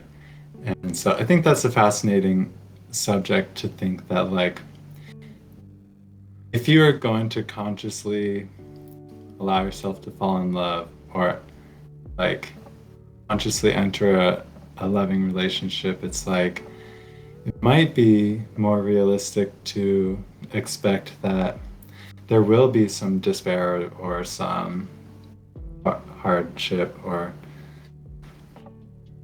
despite the fact that you're giving so much and you love so much or you care so much. Like, I think it's just like integrally tied in. yeah, because I think that sort of what like I'm feeling when you say that is that we kind of have an expectation as individuals and as couples, right? That like we should be happy. That's what we should chase, is happiness. But like happiness is just another emotion, just like anger or sadness or whatever. And like when you can enter into a relationship with the thought process that bad things are going to happen at some point, right? Like we know that like troubling Or times are struggles going, or painful things. yeah, that there's going to be those, then it's a lot easier when they come around to kind of deal with them. Whereas like when you're going in and you're like, oh, this is so great, I've never been so happy, it's going to continue this way, then like even the smallest thing, you're like, oh, wait a second, this is not what I thought. And like that's like often when we get the like anxiety runners, right? Like commitment issue people, where they get like, oh, okay, boundaries checked because you texted me one too many times, or like, you know, whatever, like reasons, I don't know. But Yeah. Or even one reason why like generational things don't get resolved is like having an idea that, you know, I'm never gonna have to face pain, or I'm never gonna have to like struggle to make this happen or work. Yeah. absolutely. I think, I mean, for my relationship, I would say, like, we don't even really fight a lot. Like, we're more like partners in a sense. Like, we tackle things together, and there have been times in our relationship where one of us was unhappy and the other one was not happy because the other person was not happy, if that makes sense. Like, we're both unhappy for different reasons. And I think relationships are just like a constant you're constantly working towards things. Like for us, it was really important to learn how we like to be loved, like our love languages, and putting our energy into that, right? And also like having the mutual goals for us has been like really important too, because we have grown as people. We got together, you know, he's 3 years younger than I am, so we've had different goals in our relationship for a lot of the time, and there haven't been like easy times all the time, for sure. I think, you know, like someone said in the chat, relationships take a lot of work and compromises. It really is. It's like how much of this person how much of their bad days can you handle? You know what I mean? Like, are you willing to put in that effort and come to an understanding of like what this person is going through on their own? Like for me, I in the last like 2 years have been really affected by my childhood and my upbringing, and I've been kind of like realizing how it's affected me, how I didn't want to get married, how I was like, no, I'm fine with having like a boyfriend, and you know, that's changed because that's something that he values, and that's part of my compromise, you know what I mean? Like I'm okay with doing certain things because at the end of the day, I do want to make him happy, and I do want us to be a team, and you know, I think it would be nice to get married. We ended up talking about the marriage conversation, by the way. But It's cool how those things change over time. Yeah, like our goals for sure have changed. Like we have changed as people. I mean, I went through the same thing, Shelby. Like my parents got divorced, and that was my reasoning for not wanting to get married ever, because I'm like, I would never want to do this to my future kids or something like that. But relationships are really hard, but you don't have to have a relationship either, you know. Like I think today it's really hard not to, because to be in like one income or not have two incomes in the home is really hard. But yeah, just supporting each other, working together, and respecting each other's boundaries. Yeah, that's been like really good for us to maintain like healthy communication, and just understanding that he's gonna have a bad day, I'm gonna have a bad day, and we can't always put 100%. Yeah. And I think to figure a lot of that stuff out, you kind of have to go through those times where like maybe both of you are unhappy, and because that's your like instigation to solve it or figure it out, right? Yeah, absolutely. Because like one thing with that is that like I feel like one thing we see in relationships too, and like maybe this comes from the older generations as well, is people staying together to like fight it out, right? Like, no, we're gonna work on every issue, and we're gonna stay together, and we're gonna figure it out.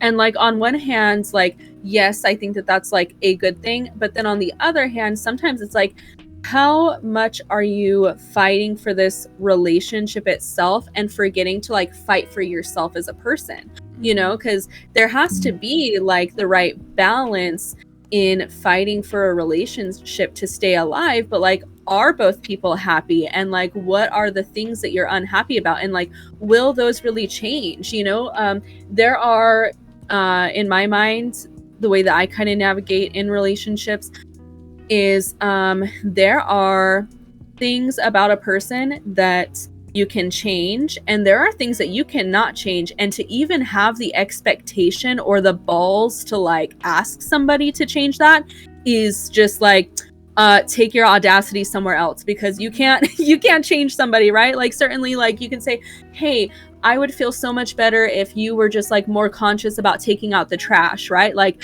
that's a change you can make. Hey, can you like remember to like put the seat down or whatever after you go pee? Like that's a change that can be made. But to like take somebody and be like, you know, you're dating a shy person, an introverted person, and be like, can't you just step out and be like excited or outgoing for like one night? Like, no, that person probably can't. And like, can you love that person better to understand that like they don't need to be there with you on that day if you're strong enough in yourself? Like, we have to have like a better just like understanding and acceptance of the people that are in our lives. Yeah, it's respect. Like, if you know, certain, because I personally think like, yeah, we can't really change like who someone is, but I mean, I feel like I've kind of changed who Quincy is. No, absolutely, in a way, right? Because he's like matured in a way to like, I've never pressured him to like have kids or get married or things like that, because I do respect that we all are on this journey at like our own pace and our own time. And that could have been a deal breaker for another girl. Like, she could have been like, no, if you're not ready to get married or if you're not ready to have kids, that's a deal breaker. I can't wait around. But it's like, how much of that person's negatives are you willing to put up with? You know what I mean? Yeah.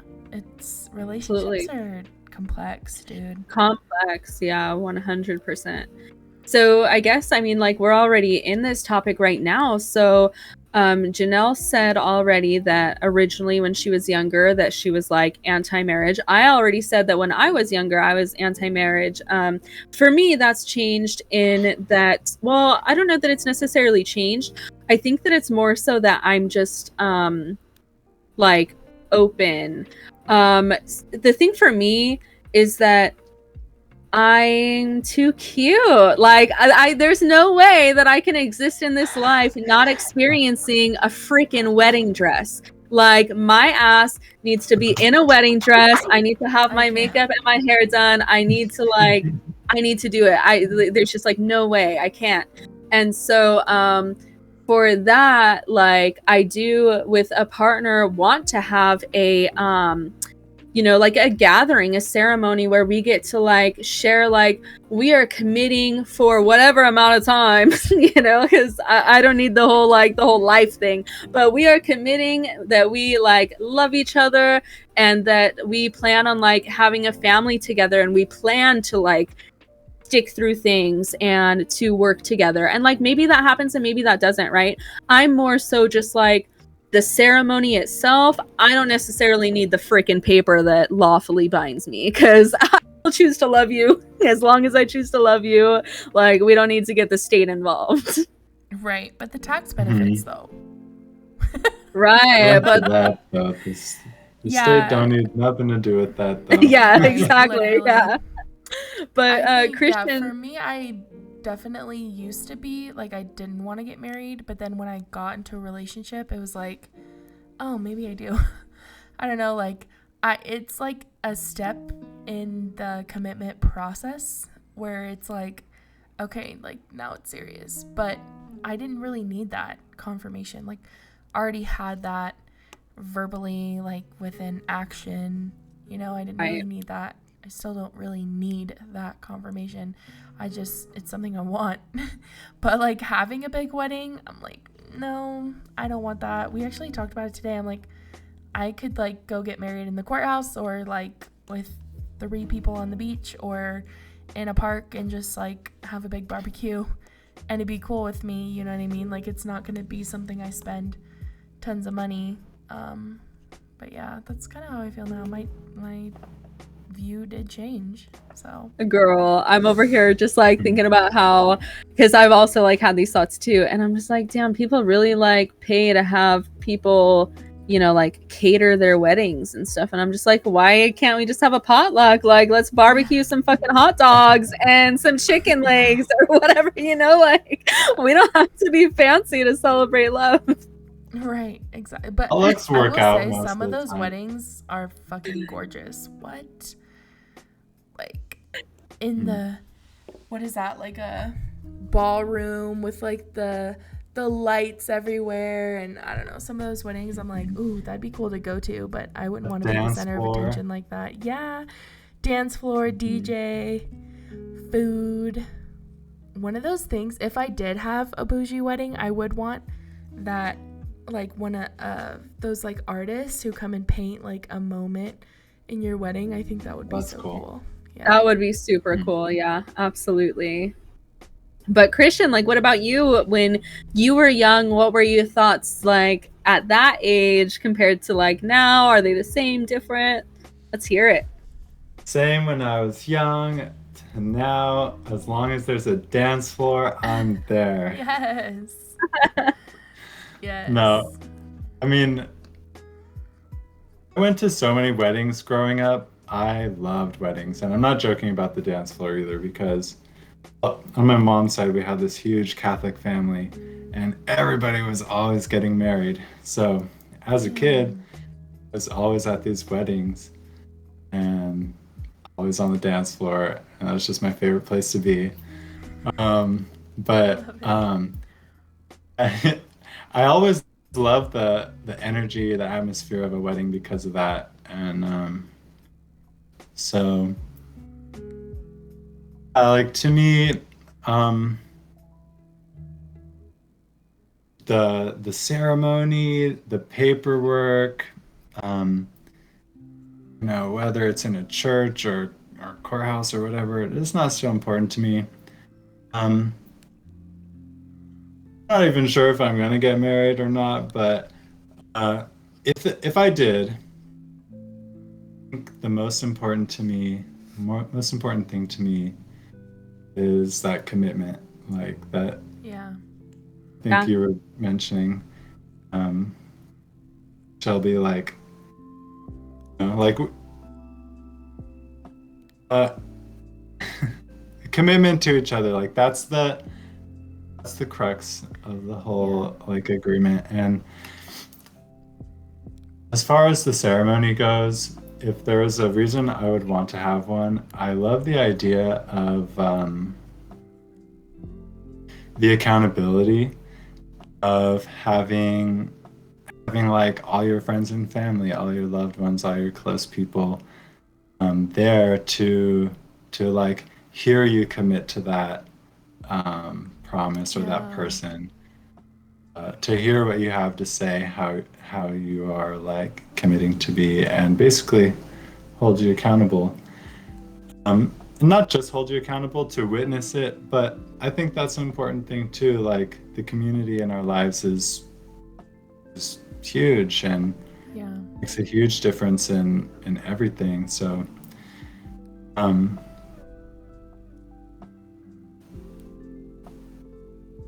personally, again, I have some feelings about this too, because I've been the best man in two of my friends' weddings. And if I'm being perfectly honest with you, I feel like I have not lived up to my duty fully of like that position with those friends of mine, and like been there continually afterwards as much as I feel like is my responsibility for having been there.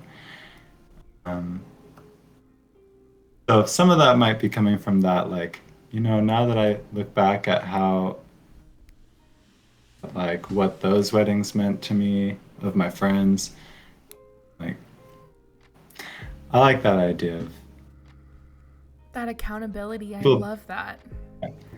for people being around to like share and see you make that commitment to a person. I think that's cool. So and then see you following through with it too. Like, anyway, that's what I think a wedding would be cool for. That's a good take though, because I feel like a lot of the times we keep maybe like the issues that we have, the negative parts of relationships, like separate from our families, because I wouldn't want like a negative view from my family towards my partner to like shatter their perspective.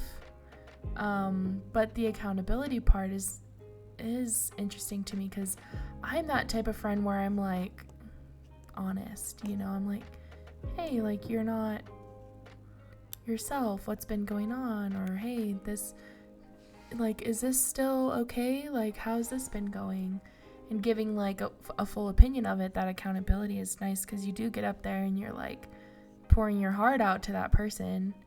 I say all that like me not wanting to get married, but then I did photography for a while and I shot a lot of weddings, and every time I was so emotional during the ceremony because it's so beautiful, you know, like two people getting up in front of their family and their friends and confessing their love.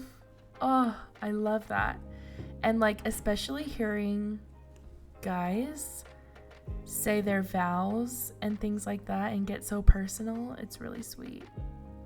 Yeah, absolutely. Like, if I were to come down the aisle and like my partner didn't cry, I would probably walk back out because I'd be like, "You're not emotional enough for Walk me." right back around. Oh my Yeah, God. like I'll come back when you feel a little bit more in love.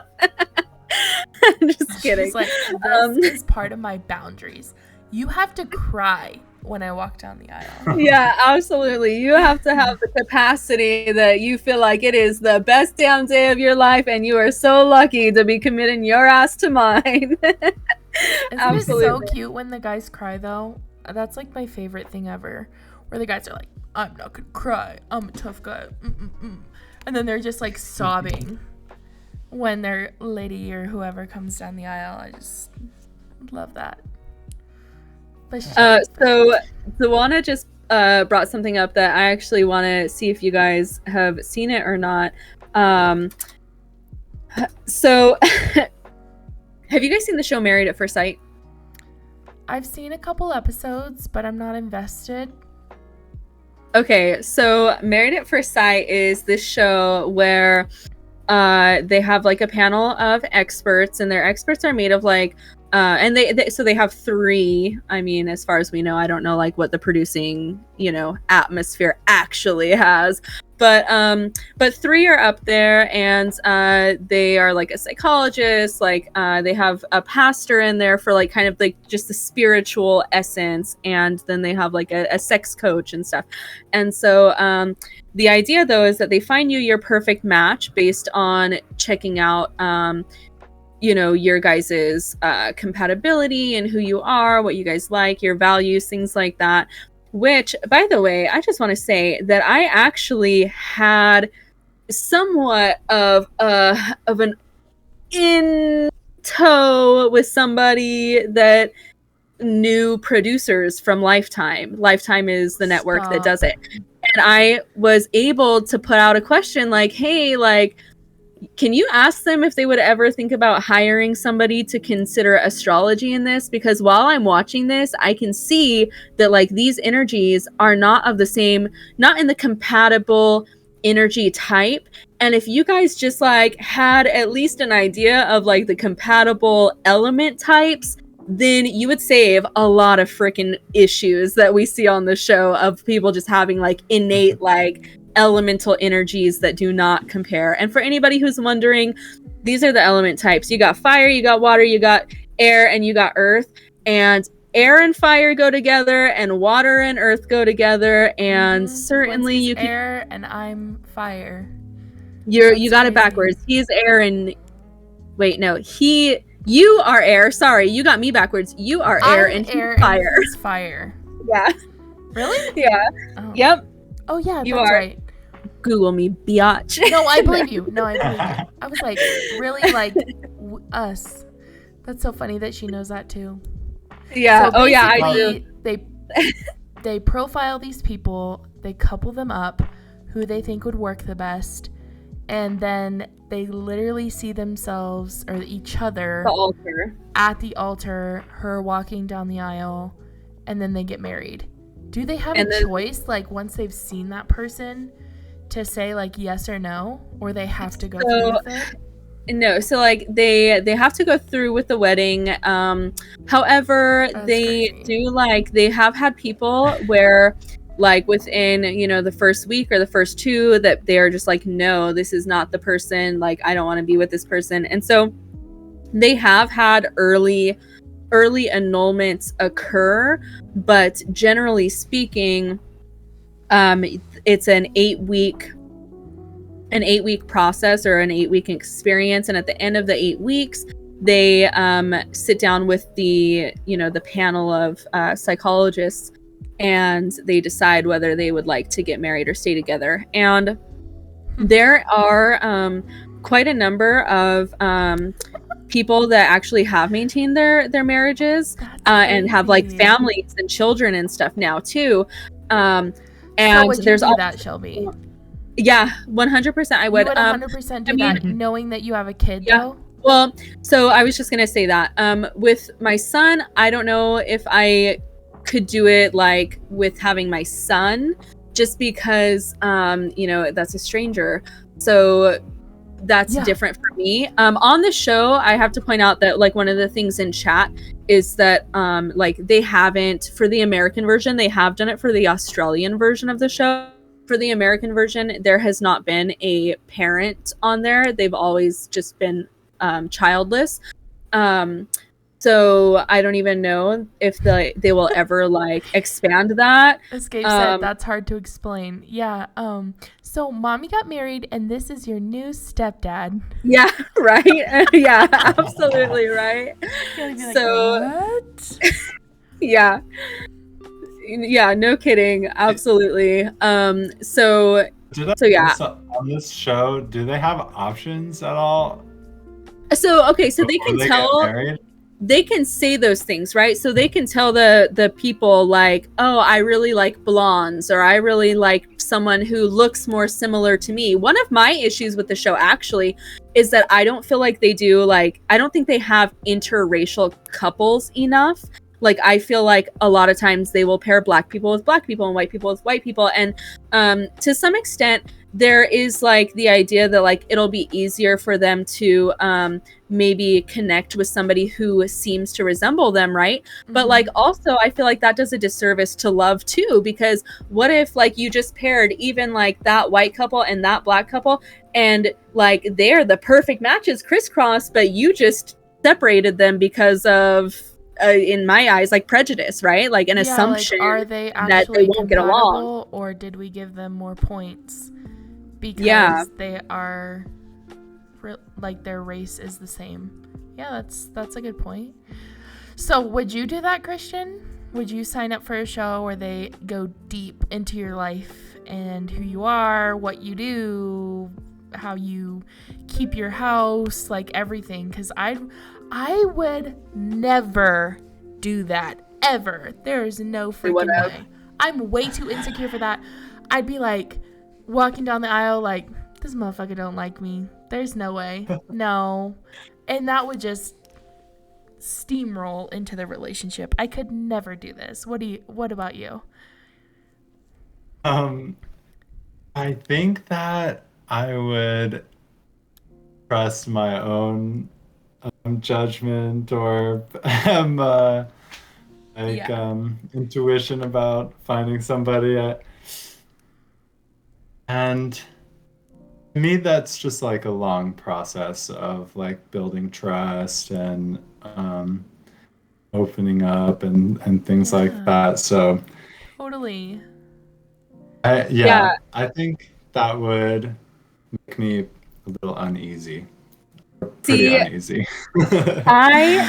I'm just like not serious enough about the world. Like I just have like such a personality where I'm just like, fuck it, it's an experience. I can learn something new. Like I just so much so take each experience and like time period, whether that's like a 2-week time period or whether that's like a 2-year time period, as like, okay, this is a pivotal learning moment. I can learn, I can I don't know, like I'm just like, whatever, bring it. What are deal breakers for you guys in relationships? Like what is one thing where you guys are like, hard line, no, I'm not willing to work on this person, like willing to work with this person on whether it's like how they behave or what they believe in, or like, do you guys have like specific deal breakers?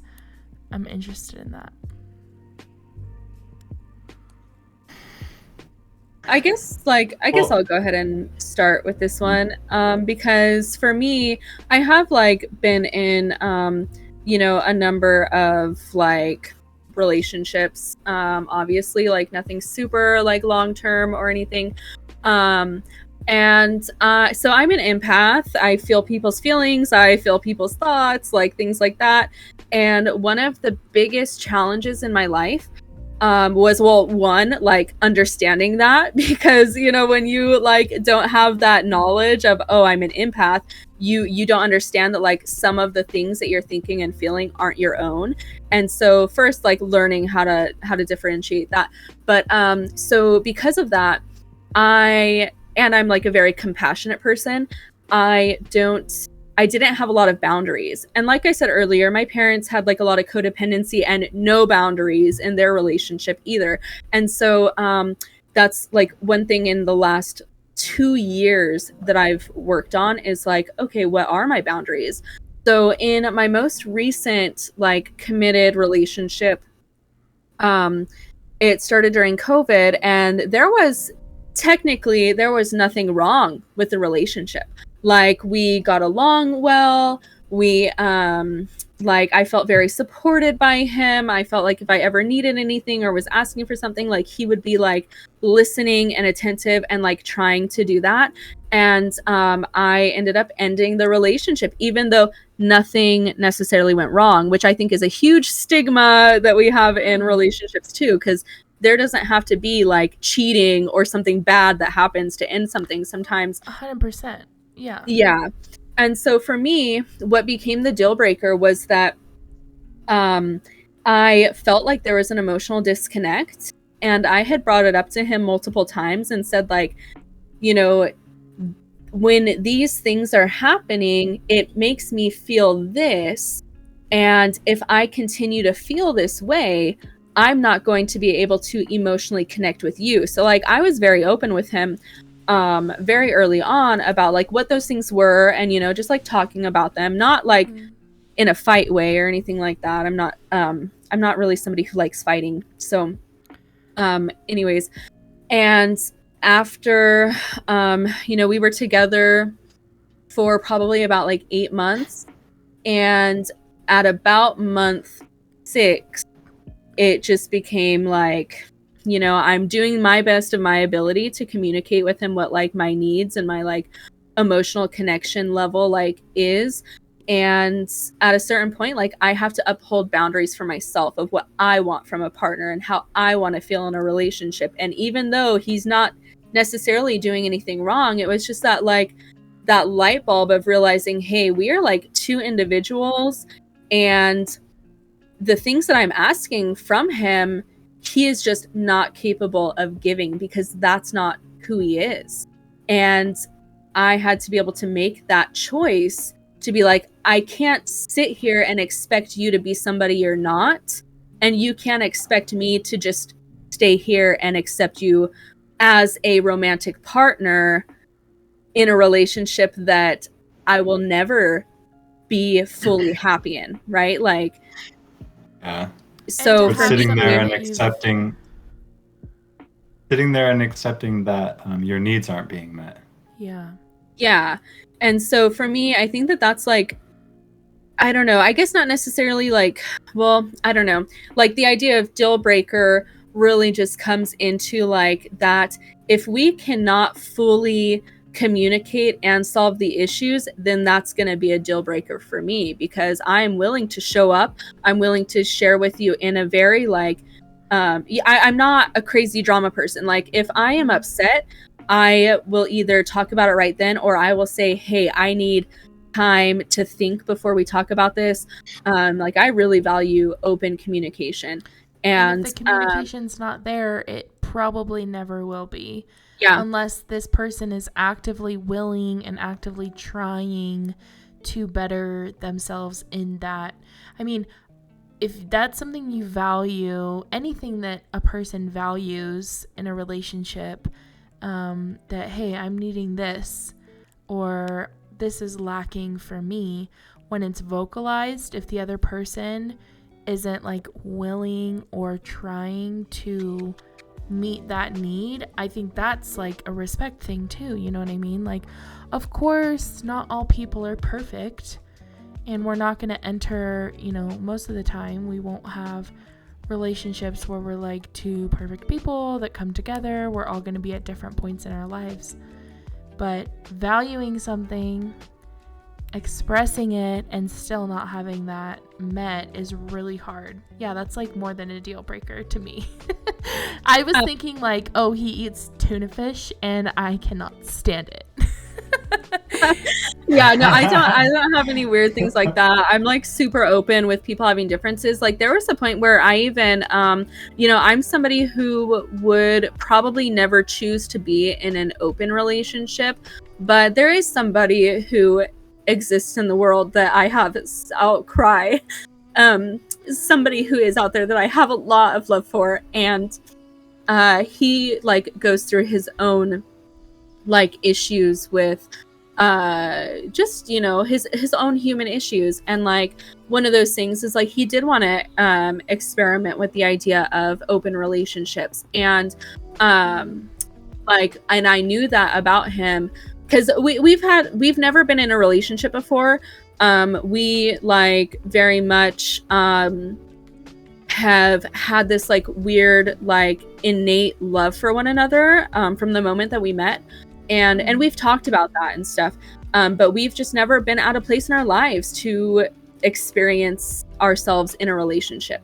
But that was one time where I was like, oh, maybe like I could allow him to be open, but like it's a lot of energy for me. Like I cannot deal with multiple people's like wants and needs and emotions, especially as an empath.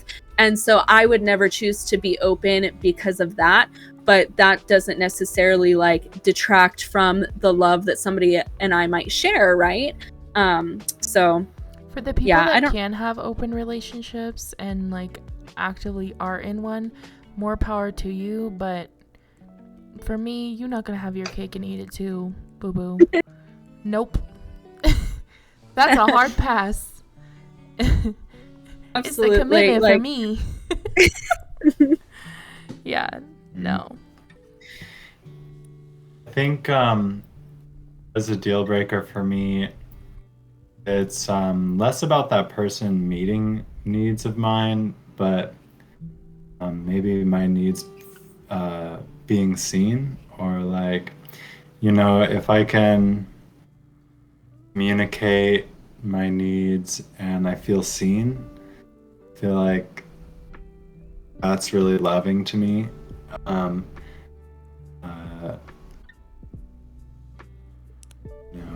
if I was in a relationship with somebody, I wouldn't even expect them to be meeting all my needs. Personally, I think that's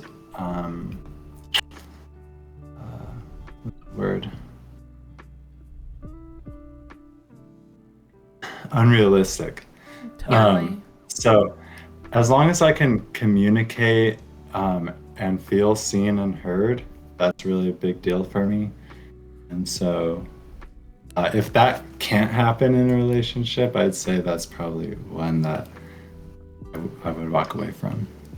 Yeah, and I think communication from men as well tends to be something that's lacking. So to hear that from you, that you really value communication and being able to like be seen as a person who does have needs, I love hearing that, because that's something that I feel like we don't hear enough from the male perspective, for sure.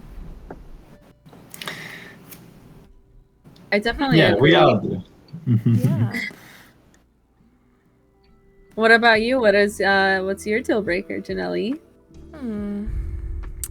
The tuna fish sandwich. She said it. She said it's the commitment. Hygiene's really big for me. Oh. Hygiene and like having long nails. I like hate that. Oh, you hate when guys have long nails? Yeah. Oh yeah. Yeah. There's lots of reasons to hate that. Well, just from like a cleanliness standpoint. Yeah, that's yeah, like I don't know why, but dirty fingernails bother you? No, oh yeah, like on anybody, even if it's like not the person I'm with. Like I'm like, ew. That's Oh, like a literally. minor, I mean, it's kind of major, but like, yeah, long fingernails is like a big turn off.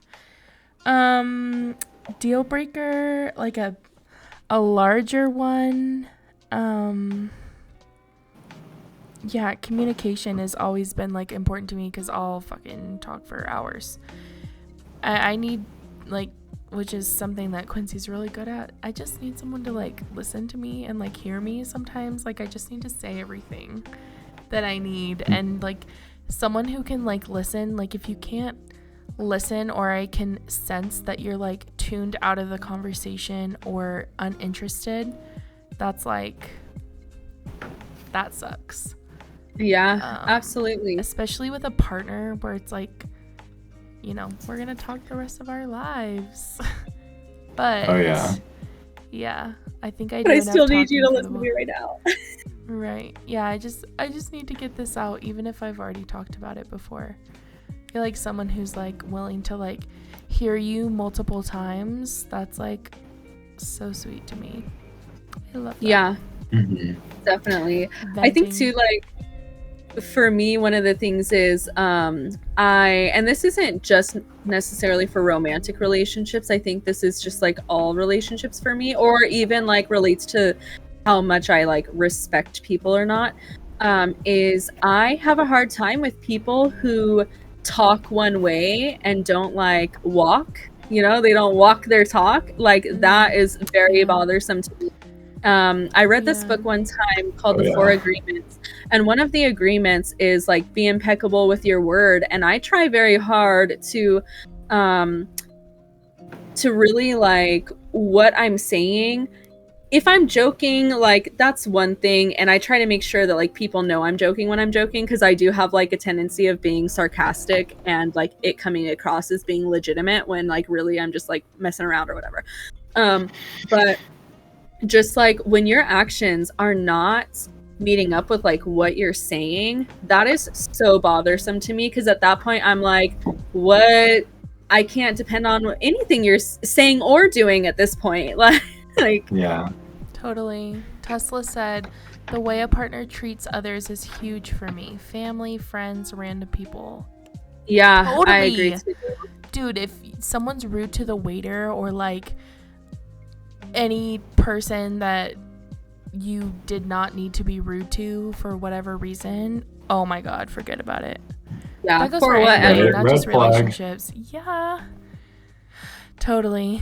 I've had friends where it's like I've seriously rethought my friendship with them because they like totally bagged on their mom, who was like the sweetest person. Like, you know, you have like normal fights with someone, and I can be here and you can vent to me about your relationship with your mom, but like, oof, that one was hard. But when you cross a line of like, she's such a bitch, I hate her, or like whatever, like there's a difference between like complaining about a specific situation going on right now and then like just completely shit talking somebody. And like, regardless of if there is like you know, some like truth, I don't know if that's the word I want to use, but regardless of like if there's almost like the right for somebody to do so, I just like have a hard time excusing that, because I feel like at the end of the day, like,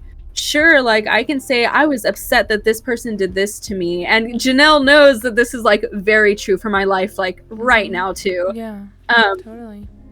But like, you still have, or I would hope, some like respect or love for those people anyways, enough to like be able to separate whatever issue is going on and separate like that issue from the relationship that exists. So 100%.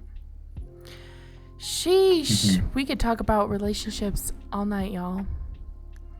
100%. I know we could. And we're already here 2 hours deep. I'm like, I good know. lord. I think this is a good spot to wrap. Honestly, I've really enjoyed tonight, specifically, Christian, having you on. I've really appreciated everything you added. I mean, even like our conversation about dreams, then we talked about movies, and then now we're talking about like marriage and relationship, friendships. There's that common thread of connectivity and, you know, relationships in life. And yeah, it's been a good one. Our Sunday social.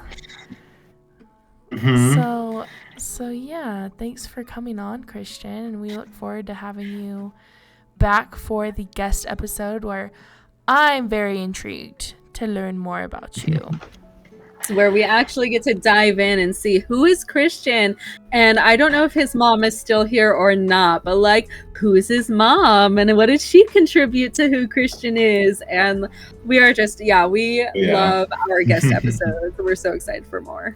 Yeah, our guest episodes are my fave, low-key. And so yeah, if you guys want to keep in touch, we're now uploading our VODs on YouTube. So the full episodes will be available there. You guys can also follow us on Facebook and Instagram at Loud Proud Sobbing. And we appreciate you guys being here, joining the conversation. Tesla, Escape, Tamra, Duwana, Green Pizza, thank you guys for being here. Just want to give you guys a little shout out. But and here too, I just put the YouTube link in our Twitch chat. Yeah, you can do exclamation point YouTube. Oh, I had no idea. Wow. I added all those. I should have told you. Exclamation point YouTube or Instagram or whatever. They say they love your shirt. It's Green Pizza. Yes, Green Pizza, W. But yeah, thank you guys for being here and joining our conversation. And we will be live again this Wednesday at 7:30 PST. Follow us on our socials to stay notified. And I think we'll wrap it up there. Sending much love to everybody. Hope you're having a great rest of your night and have a great week. From the Absolutely. So thankful to be here. Yes. Have a good night, everybody. All right. Have a good night.